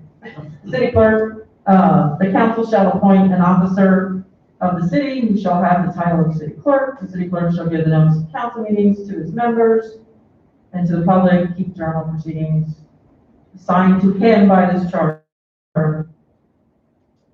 Where is he? And that is consistent with the model city charter.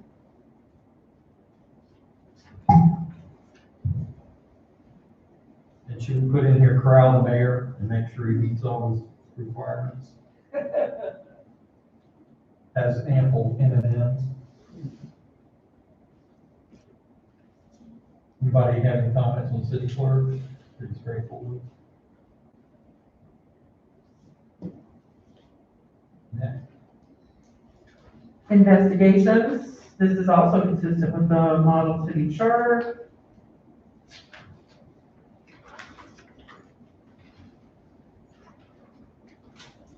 Any comments on this one?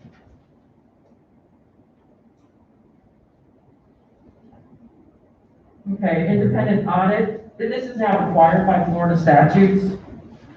So it could come out, frankly, but I just don't think it's worth taking the time to do that. I think residents might think you're eliminating the requirement to have an audit, which is not what we're doing. It just allows them to do more frequent audits. CPA firm or firm accountants, we have no direct, indirect, or, which is, again,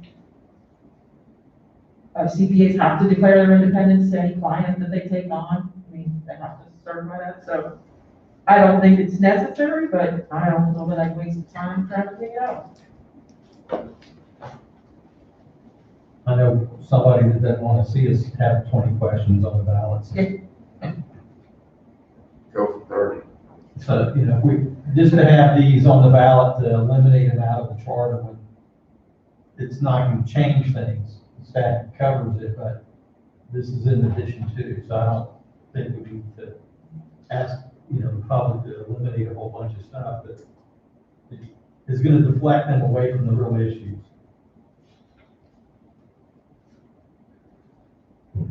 Okay, so this is, I don't know why it's titled procedure, but it's actually about meetings. And the council shall meet at least once in every month at times and places as the council prescribes. Special meetings may be held on the call of the mayor or 3 or more members upon no less than 24 hours notice to each member. An emergency meetings to be held on the call of the mayor or 3 or more members upon no less than 6 hours. That's always difficult because the 3 members can't get together and discuss anything, so we're kind of a polling member. It's a tricky one. And then all meetings shall be public, which obviously is required by Florida statutes. It is consistent with the model city charter, and the only thing I thought about is looking at what other cities are doing for online meetings. Whether somewhere we have to define that a forum doesn't have to be in person, or that, it may not be in this section, but just to make sure if that's something we want to do. Has the online meetings comply with like an emergency order of the state that allows that to happen right now? Yeah, it expires on November 1st. Okay, so, And basically, the governor said, be prepared, so it sounds like he's not gonna be backing down for November 1st.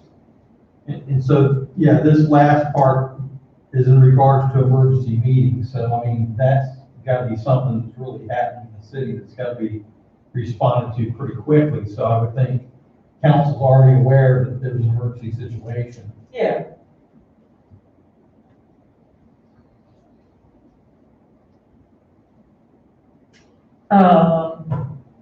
Rules and journal. So, council does have its own, book about the rules that they follow. And shall provide for keeping a journal of proceedings, and that should be a public record. Obviously, they are a public record, and that's it's actually done by city clerk. Voting. This is how the roll call will be done, recorded in the journal. 3 members are a quorum. A smaller number may adjourn from time to time. No action except as proceeding sentence shall be valid unless there's an affirmative vote of 3 or more members of council. And that's what we call the rule of 3 here in Maitland. So if you only have a quorum, you only have 3 people, it has to be unanimous. Any comments on that one?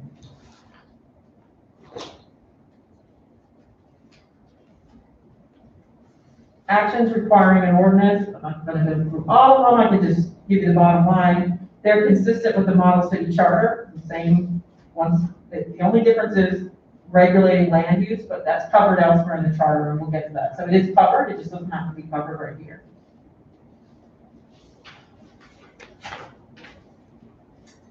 Next 2 sections were superseded by Florida statutes, so we don't have to talk about ordinances in general and emergency ordinances.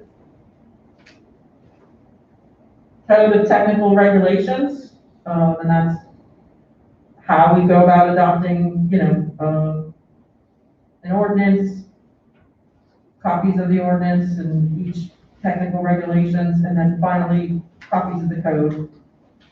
So it is available to residents online at this point, so people don't have to purchase it, they can just go online and download it themselves, but if they want Maria to print it out, we do have a public records policy that says how much they'll pay per page. Any comments? Authentication and recording, codification and publishing. That is also consistent with the model city charter. It does say a properly indexed book. That's for the purposes, all ordinances, resolutions adopted by council. We do, although we scan them, we also do have paper copies in the vault. So we have both right now. I don't know if that's something, both in the future, might not.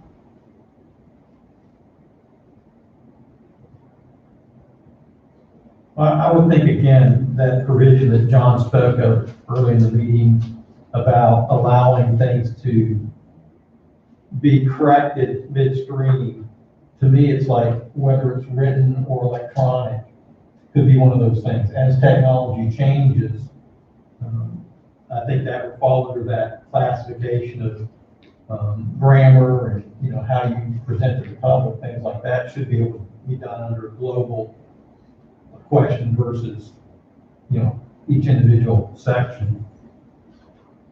Well, I think with digital signatures being formalized, it's the same as a signature. So I think, I don't think you go into too much. Do you, in your digital signatures, you require a third-party validation of that signature? We aren't necessarily using them right now, certainly not for the council, but yeah, we'll adopt a policy for them. So that could be handled under an ordinance? Yes, Or resolution? resolution. Or even just administrative policy. Codifications. So this is what we're doing now, every 10 years, provide for general codification of all the ordinances that is specified by the council for inclusion of the code. And essentially, it's an ongoing sort of living document, you know what I mean? It's, I think every year, Maria, now, they'll codify that, pull all the ordinances in, and do any amendments. We don't get copies of the code furnished, so I don't know if we're placed in libraries or public documents, it's online. I don't even know how many code books we have left, maybe 1, 2. So I don't know if that's something we want to look at or is part of the, That's just gonna be a part of our looking in uniformly of the full charter to make sure that people can read this easily online. Right? This is the part that Kathleen brought up. I highlighted this part too. This might be something people want to see. They're not gonna probably go and get a paper copy to see it.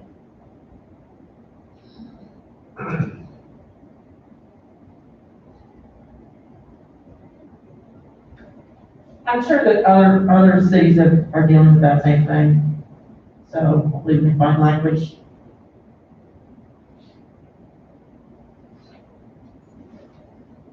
Sharon, on the city's website, is there any reference to meeting code?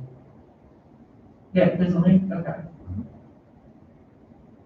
Yeah, typically, you go to court codes and ordinances, click on it, takes you to a separate website where you go Okay.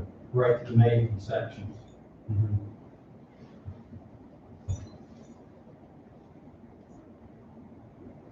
Any questions on that?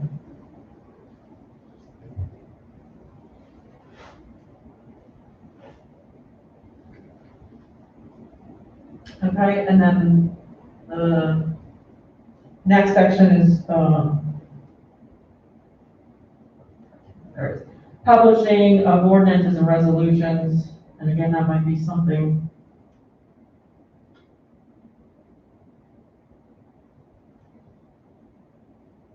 It doesn't refer to paper, so it's probably okay. I'm assuming the word publish could be interpreted as electronically on the web, it's not, so. Nothing there. Article 3 is, Well, yeah, it was repealed or deleted, it was judicial.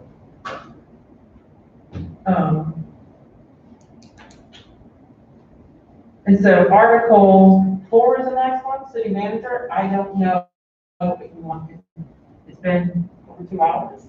If you want to stop here, or you want to keep going, because we still also have the laws of nature. Right, You want to take a break and then finish, break is fine, if you want to do that. you want to do a break real quick and then finish this tonight? Or? Okay, great. I'm happy to keep going, or I'm happy to break whatever you want to do. And as far as, the, putting in quotes, rights of nature, I'm happy to table it until after the election, which would tell us a lot. So we probably should talk about that. I mean, so I can at least share with you. Because my thought is we could leave this here, come back and do these 2 next time, and go to the rights of nature, and then get out of here by 8:30 or 8:15. Try to keep it to 2 hours, not exhaust everybody, if that's okay. Yeah, I'm fine. And I'll still go on to the next 4 articles, but, because there's still more discussion on some of these items.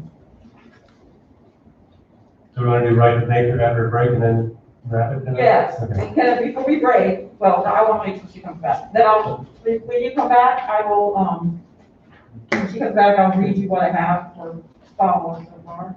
Is 5 minutes enough, or you all want 10? 5 is good. 5, okay.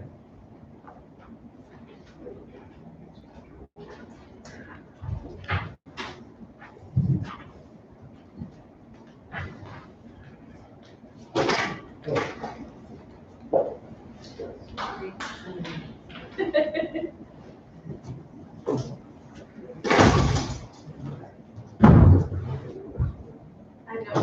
What will come out like today is it? yeah. Yeah.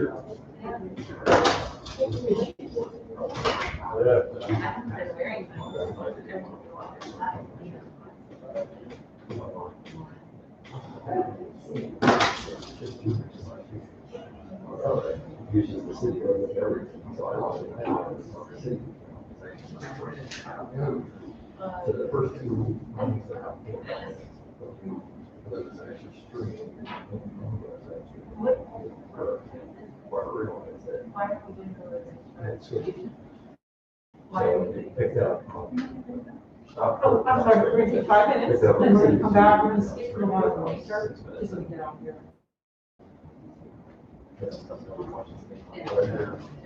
Yeah. Okay.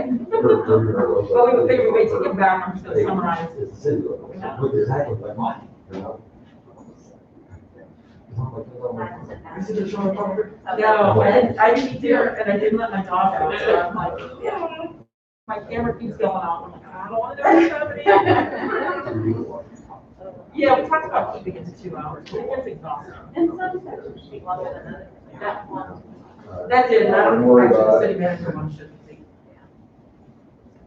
Why are we, discussing this? Is this something because of what they brought us last time? So, Karen had asked if we could talk about this, and I did talk to the city attorney.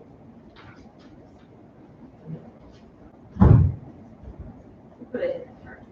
Yes, but we can't put it in our charter, I mean, it's already preempted by the state, it's clear. But it could be a constitutional amendment. if somebody wants to take it there. Yeah, so it's pretty sensitive.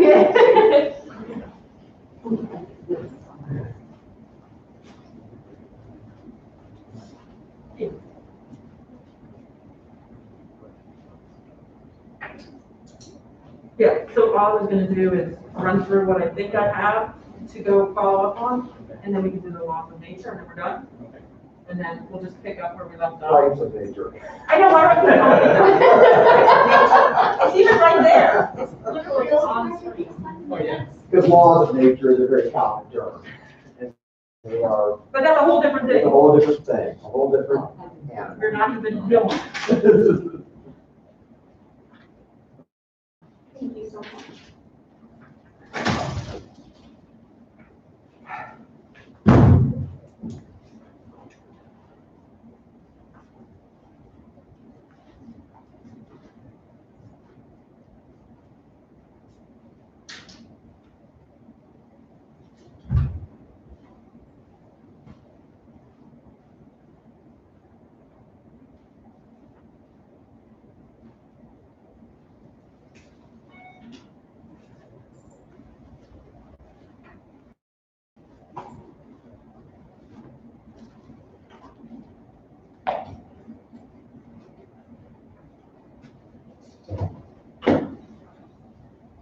So Bree, I know you'll be interested there, but let the audience have the words of prayer. Oh, I can't wait.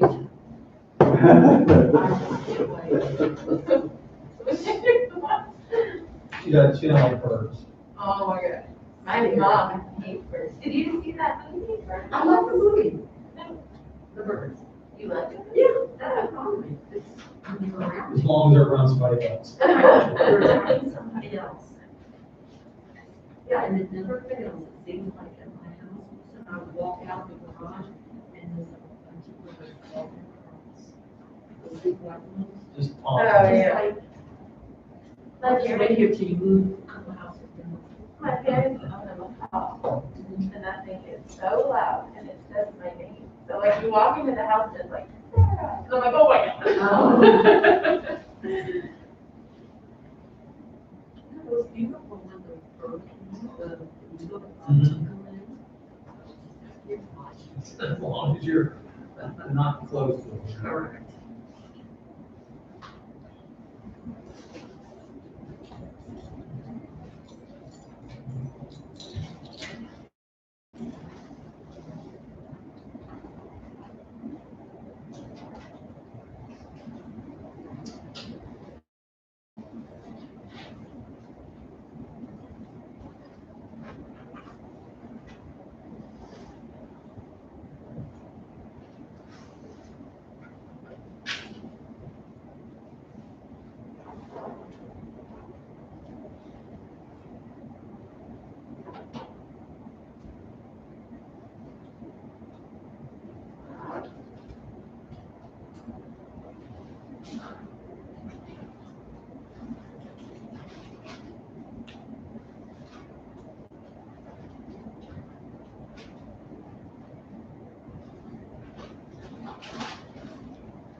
We'll just give John a minute or two to get back.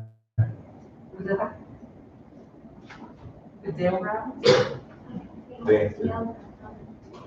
Oh. Do I need to still search it up?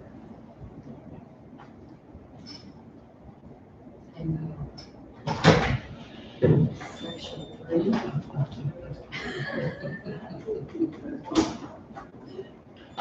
Oh, that means cold. It should be. Or that's a big affair. He was out policing the park. All right, Okay, reconvene. so these are the items I have so far, just to follow up, and I'll put them in a memo form, but just to make sure if I miss something, you let me know. So in general, we're looking for a sort of catch-all for gender-related, or if, other items where we might not have to have multiple strike or underline, we just say, hey, we want to fix these things. So get that clip, and John was gonna send me Alachua's, wording, and I also have common parts as well, to see how they handle that. We think we're okay with civil divisions. I'm just gonna double check with Cliff to make sure he thinks that's fully encompassing. In general, we decided that probably council member, if we can do that generically or as a catch-all, would cover everything. And then the term of councilwoman and councilman has just been something we've done. We'll just change the way we read the role, and that should fix that. 2.01, we had a discussion of at large or not. I think we're probably too small for that right now, but we talked about maybe that'd be a recommendation in there to keep an eye on that, to see if that's an issue. In terms of, we're leaving the 6 months. And then we had a couple of things in 2.01C, some cleanup language, some clarification between the interpretation and some of the other language. Look at that, have Cliff determine if the interpretation means we don't have to clean up the other language, if it just says this is how you will interpret it, or if the conflict creates something more that we need to address. I can run some 4-year term scenarios if you want to look at what that would actually mean for the current folks we have. I wrote down term limits. Are you wanting to look at what other cities are doing and look at different term limits? Or is that sort of, Yeah, I think. don't take it off the table yet? Yeah. Okay. Yeah. All right. This is again, the sort of conflict between the mayor and when he's eligible, next regular election cycle. We've got a lot of different language, whether that needs to all match or whether it's even needed in 2.01C, it might be a duplicate. Again, 2.01F is the conflict. In terms of the salaries, I'm going to go back to the previous ordinance and see what was there before the 1998 charter review. Talked about whether we can bring those dollars up to date based upon what the real number actually is today, and not have to keep having these original numbers in there. 2.03, this is the remainder of expired term for the mayor or to the next regular election. Have to look at that. And then I guess if they are in conflicts, then we need to figure out exactly what it needs to be or what we want it to be. We can do some examples of what would happen when somebody left and what would happen in the next election versus what you want to happen. On 2.05B, adding council members may express their views fully and freely.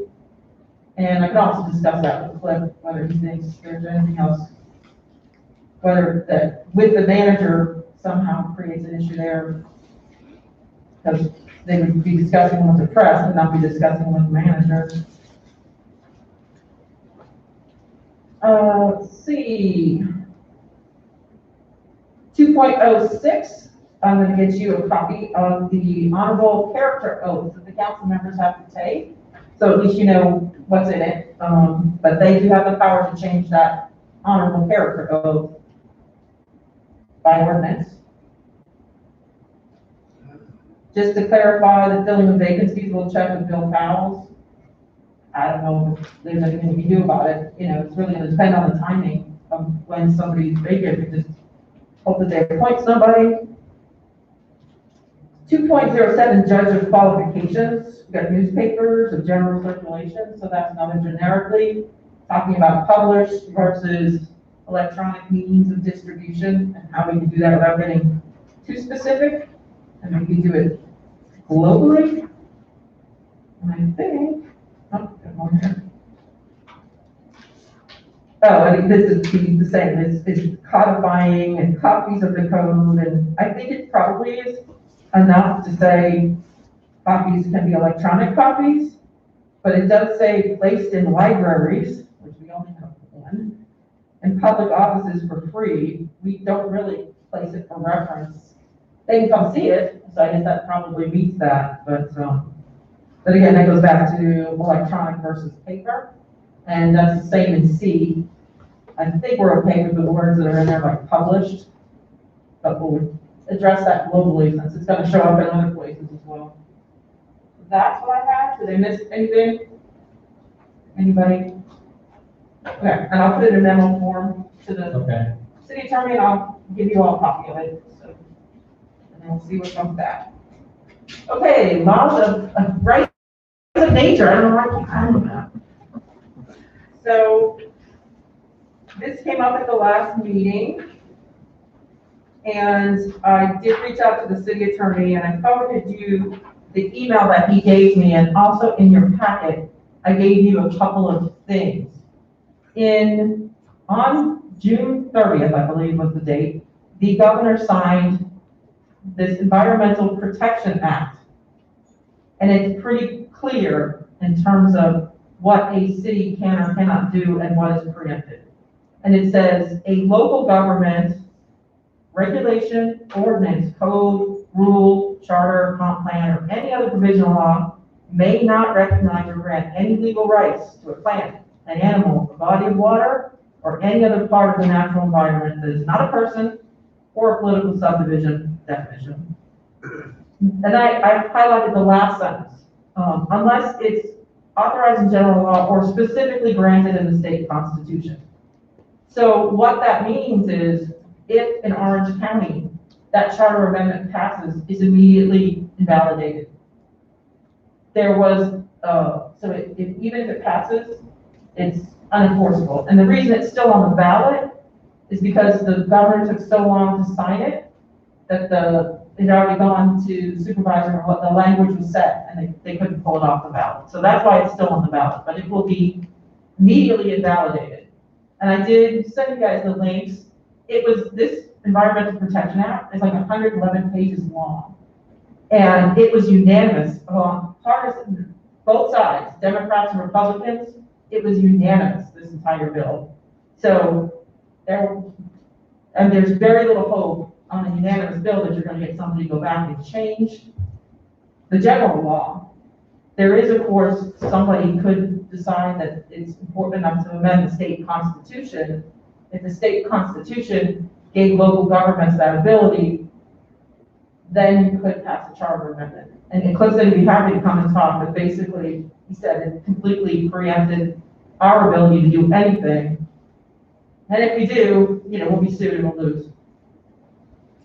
There was a talk of a lawsuit from the group that was in Orange County, but they didn't file it in time. There was some timing issue. So the judge threw it out, and it is law. So I don't know that it's worth, doing more other than if you want to add it to the list. But what it would take right now is either the state legislator, who, by the way, all unanimously voted for it, to put forth a bill to remove it from this Environmental Protection Act. And yeah, it was buried in there. It was like page 82 of 111, and it was on the 8th page of the title. So, and it sounds really nice, Environmental Protection Act. But if there were enough folks who wanted to put something on the next ballot, you know, you amend the state constitution and allow for that power to local governments or counties, then that takes that power away from the state, then their law is invalidated. So in our charter, do we have something that sets up P and Z committee? I'm sorry, Do we have something in our city charter that sets up P and Z committee that mandates that we have one? I'm missing part of it, that we have a what committee? In our city charter, do we have something that says that we have to establish a P and Z committee? And how- Planning and zoning, Oh, planning and zoning, sorry, is that what you're saying? yeah. We have to have a land development agency, yes, so, yes, And that's in our city charter? yes. Okay. And then I know we have an ordinance for fertilizer and we have ordinances for wetlands. Can those be repealed or messed with by future city council? Yes, any ordinance, maybe. Yeah, so I really think we owe it to Maitland to really consider putting something more in stone in this charter to protect what I have watched my lifetime be attacked. And that is the quality of our water and our environment. I think it's just imperative that we do it, that we look at something, some way to put it in there. Whether it's establishing that we have a sustainability board that will always be around, whether we make our ordinances stronger. I don't know what it is, I really don't. I just know it's the right thing to do. So, although it can't be the rights of nature, it did talk to the city attorney about there's another one that's on the ballot that's very, very specific about a parcel of land that, and you may have seen the amendment, and that one can be upheld, because it's basically saying, split out, right? Correct. Basically saying, we're gonna protect this land. It didn't give it rights, but it didn't, took the power away from the county to make decisions over the conservation area. So we have a similar, when I was talking, we have a similar one for our own heritage properties, where if we're gonna sell any of these properties, you have to go out to the residents and say, do you want to sell this property? So that we can't just auction off property that's conservation, park. So it's like you said, if you could be very specific about it, that you know, like exactly what it is, and so you're not giving rights to the wetlands necessarily, but you can put things related to wetlands, protection zones, in your charter, much as we have billboards in the charter. It says we won't put any new billboards in the city, because that was so important to folks, and that passed. Yeah, I would like. It just can't be this language that gives power to inanimate, well, it's not inanimate, non-individual, non-person or non-political subdivision. But you can say this area, you know, will not be developed, or this, you know, you could prohibit that kind of stuff, or you can take the upland protection zone and put it in the charter if the residents vote for that 25, you know, foot buffer. Then no future council can change that. They can go back out to the voters and ask them to change it, but it's kind of like our heritage properties. It's not gonna happen. No one's gonna take away those protections. So, Yeah, I would like to see something like that. I just think we need to do that. I don't know how much more, how to even explain or express how important that is to make sure that we aren't in 10 years from now or 20 years from now, everything we put in place to keep our lakes and wetlands safe is not destroyed. Because maybe a developer came into Maitland or something. I don't know. A bad developer, because there's lots of good ones. But that seems to be something that we have an opportunity right now to do on this Charter Review Commission. To set that tone that our city wants to maintain that quality. So, I don't know if everyone's interested in doing that, but I'm happy to start researching it and seeing the specifics and come up with something that would suit Maitland. That would be something that everyone in Maitland would come to.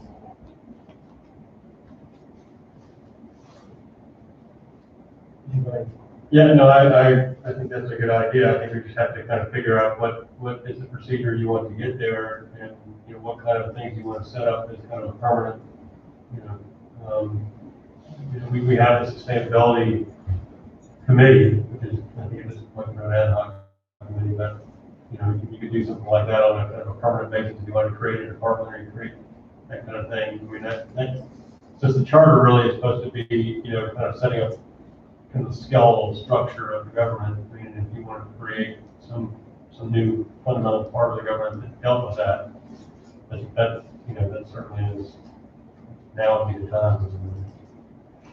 But it is a difficult thing to figure out how you want to, I mean, you can institutionalize the sustainability, I guess. It would be a way to start. But yeah, whenever you, I mean, if you want to look into that further and figure out what we can do, but Am I in conflict because I'm on sustainability? I'm sorry. Would I be in a conflict because I'm on No, sustainability? no, that's not. I would think it gives me No. a unique perspective, because I know what we're trying to accomplish there, and I know what's not in there. No, Kathleen's on P and Z, and so, no. Okay. I think, again, the question is, does it rise to the level of charter? Does it really require an ordinance?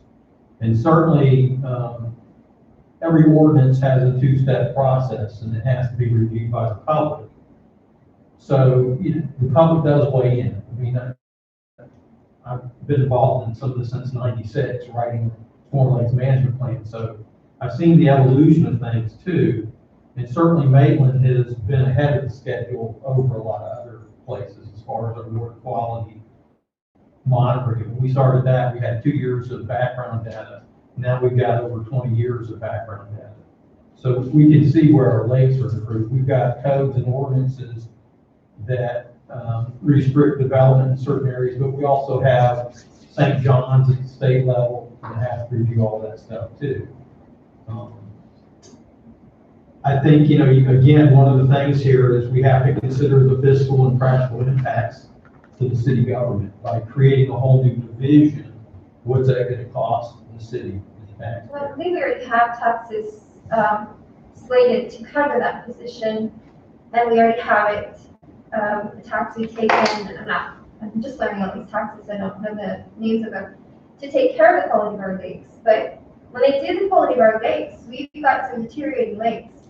None of them are eutrophic in any way, but we do have some that are having Ds and need an improvement. So that's just not right. When you did all that work, I think in, is it 96 or something? Yeah.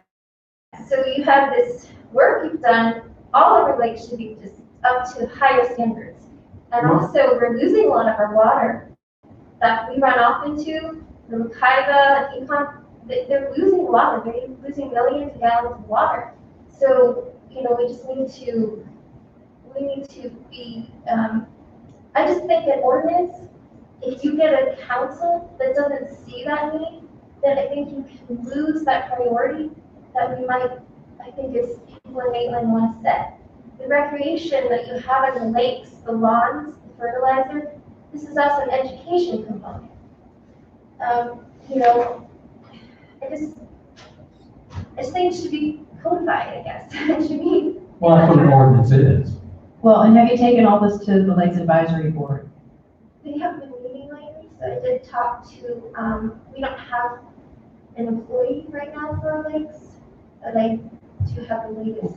Well, just, because I came from Lakes Advisory and I was the chair when we put through the fertilizer. So I think you have to just go to the board that deals with that first to have them help you vet what you're trying to do before taking it, you know, putting it here, because I think people on Lakes Advisory are the ones that are, they're not experts, but they have the concern and care and are working in that venue of understanding the numbers you were just talking about and what the actual protocols that have been done to improve those lakes. So I think you have to work with them or vet it with them to see what is actually realistic as far as it, because again, St. John's Water Management has a whole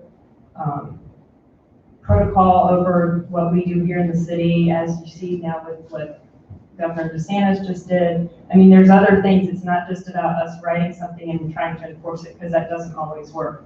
And I think you have to work within the structure that you have. And that's why we adopted Orange County's fertilizer, and we're trying to educate people with bumper stickers and whatnot. So I think you have to work with people that are in that realm and can help you further that, because I think that's going to be your best bet as far as really getting attention to it, is that Lakes Advisory Board. So I don't think we can enforce a lot of this. I think it really has to be more about education. So I definitely take that into consideration. Mark Walsh is our chairperson for sustainability. This is actually going to speak to them about this idea to see if they would help me with it. So we do have people on sustainability who should be able to supply me with exactly what you're saying. Well, Mark was on Lakes Advisory for many years too, and chaired it. I did a couple times. Yeah, I will say that when we did the master plan in '96, one of the things, and education was one of the top things. And again, over time, it does slide off, but that was the whole reason of creating this stormwater management fee, was to fund the improvements as well as education. Even back then, it took us 40 years to degrade these lakes. And I said it back then, it's going to be 60 years to even get them back to a neutral state. We were just at that point trying to get within the next 10 years of '96 just to stabilize the lakes. It's a natural system, it's going to ebb and flow. Our best water quality year when I was on was when we had a drought, because the lakes drew down naturally, and a lot of the mud oxidized and cleaned up our lakes naturally. Certainly, again, I would say if this doesn't rise to a charter kind of thing, it might be one of those where the charter is really more about looking at the future and trying to make sure that we stay up with what the normal environmental impact should be. But to specifically say lakes or sustainability, I think there might be a general statement on that. But I don't think it really rises to the charter. I think that's more of the ordinances and resolutions. The city council can make a resolution just like this sustainability resolution. Well, right now I'm not convinced of that simply because, like I said, you could have a changeover in the council. I watched it in my lifetime where, you think certain things are headed in this direction and they are not only stopped, they are rolled back. And it's a money saver. It is much less expensive to keep a lake healthy than to let it go to deterioration status and then have to put money in it to fix it because people are mad that their lake is not healthy. Why wouldn't you want to put that in your charter and make sure that those lakes stay where they are now and only better? You would have more people here, find more houses here, and it's just, I want to live here. I think you said it best earlier, you can't enforce some of the stuff. Even if you put in the charter and put certain trophic state numbers in there, there's no guarantee you can reach it because it's a natural body of water. And it's ebbed and flowed over the years as far as what the numbers are. I don't know that you can dictate certain things like that. I think you can make general statements, but to try and say Lake Eulalia needs to be a certain trophic state, you may never get there. I'm not saying that. I'm saying this is who we are in Maitland, and we love the lakes. We were called the town of Lake Maitland, and we mean it. We might have changed our name to City of Maitland, but we haven't forgotten that we were founded as the town of Lake Maitland. And that's all, just to put that in there and say, that's who we are. We take care of our lakes. We take care of our environment so that we're all healthier and our environment is healthier.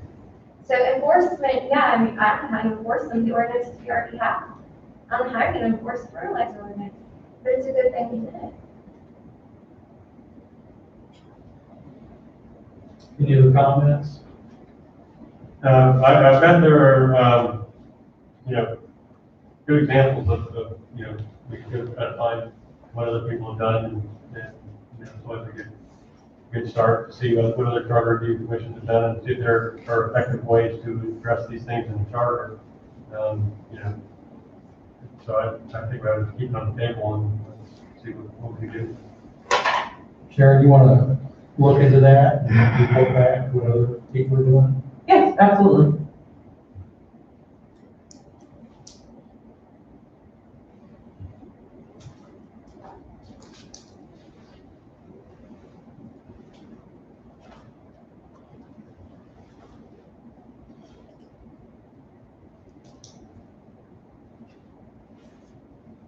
Okay. So do we need to make a vote on those, the laundry list that you got? Oh, yeah, no, yes.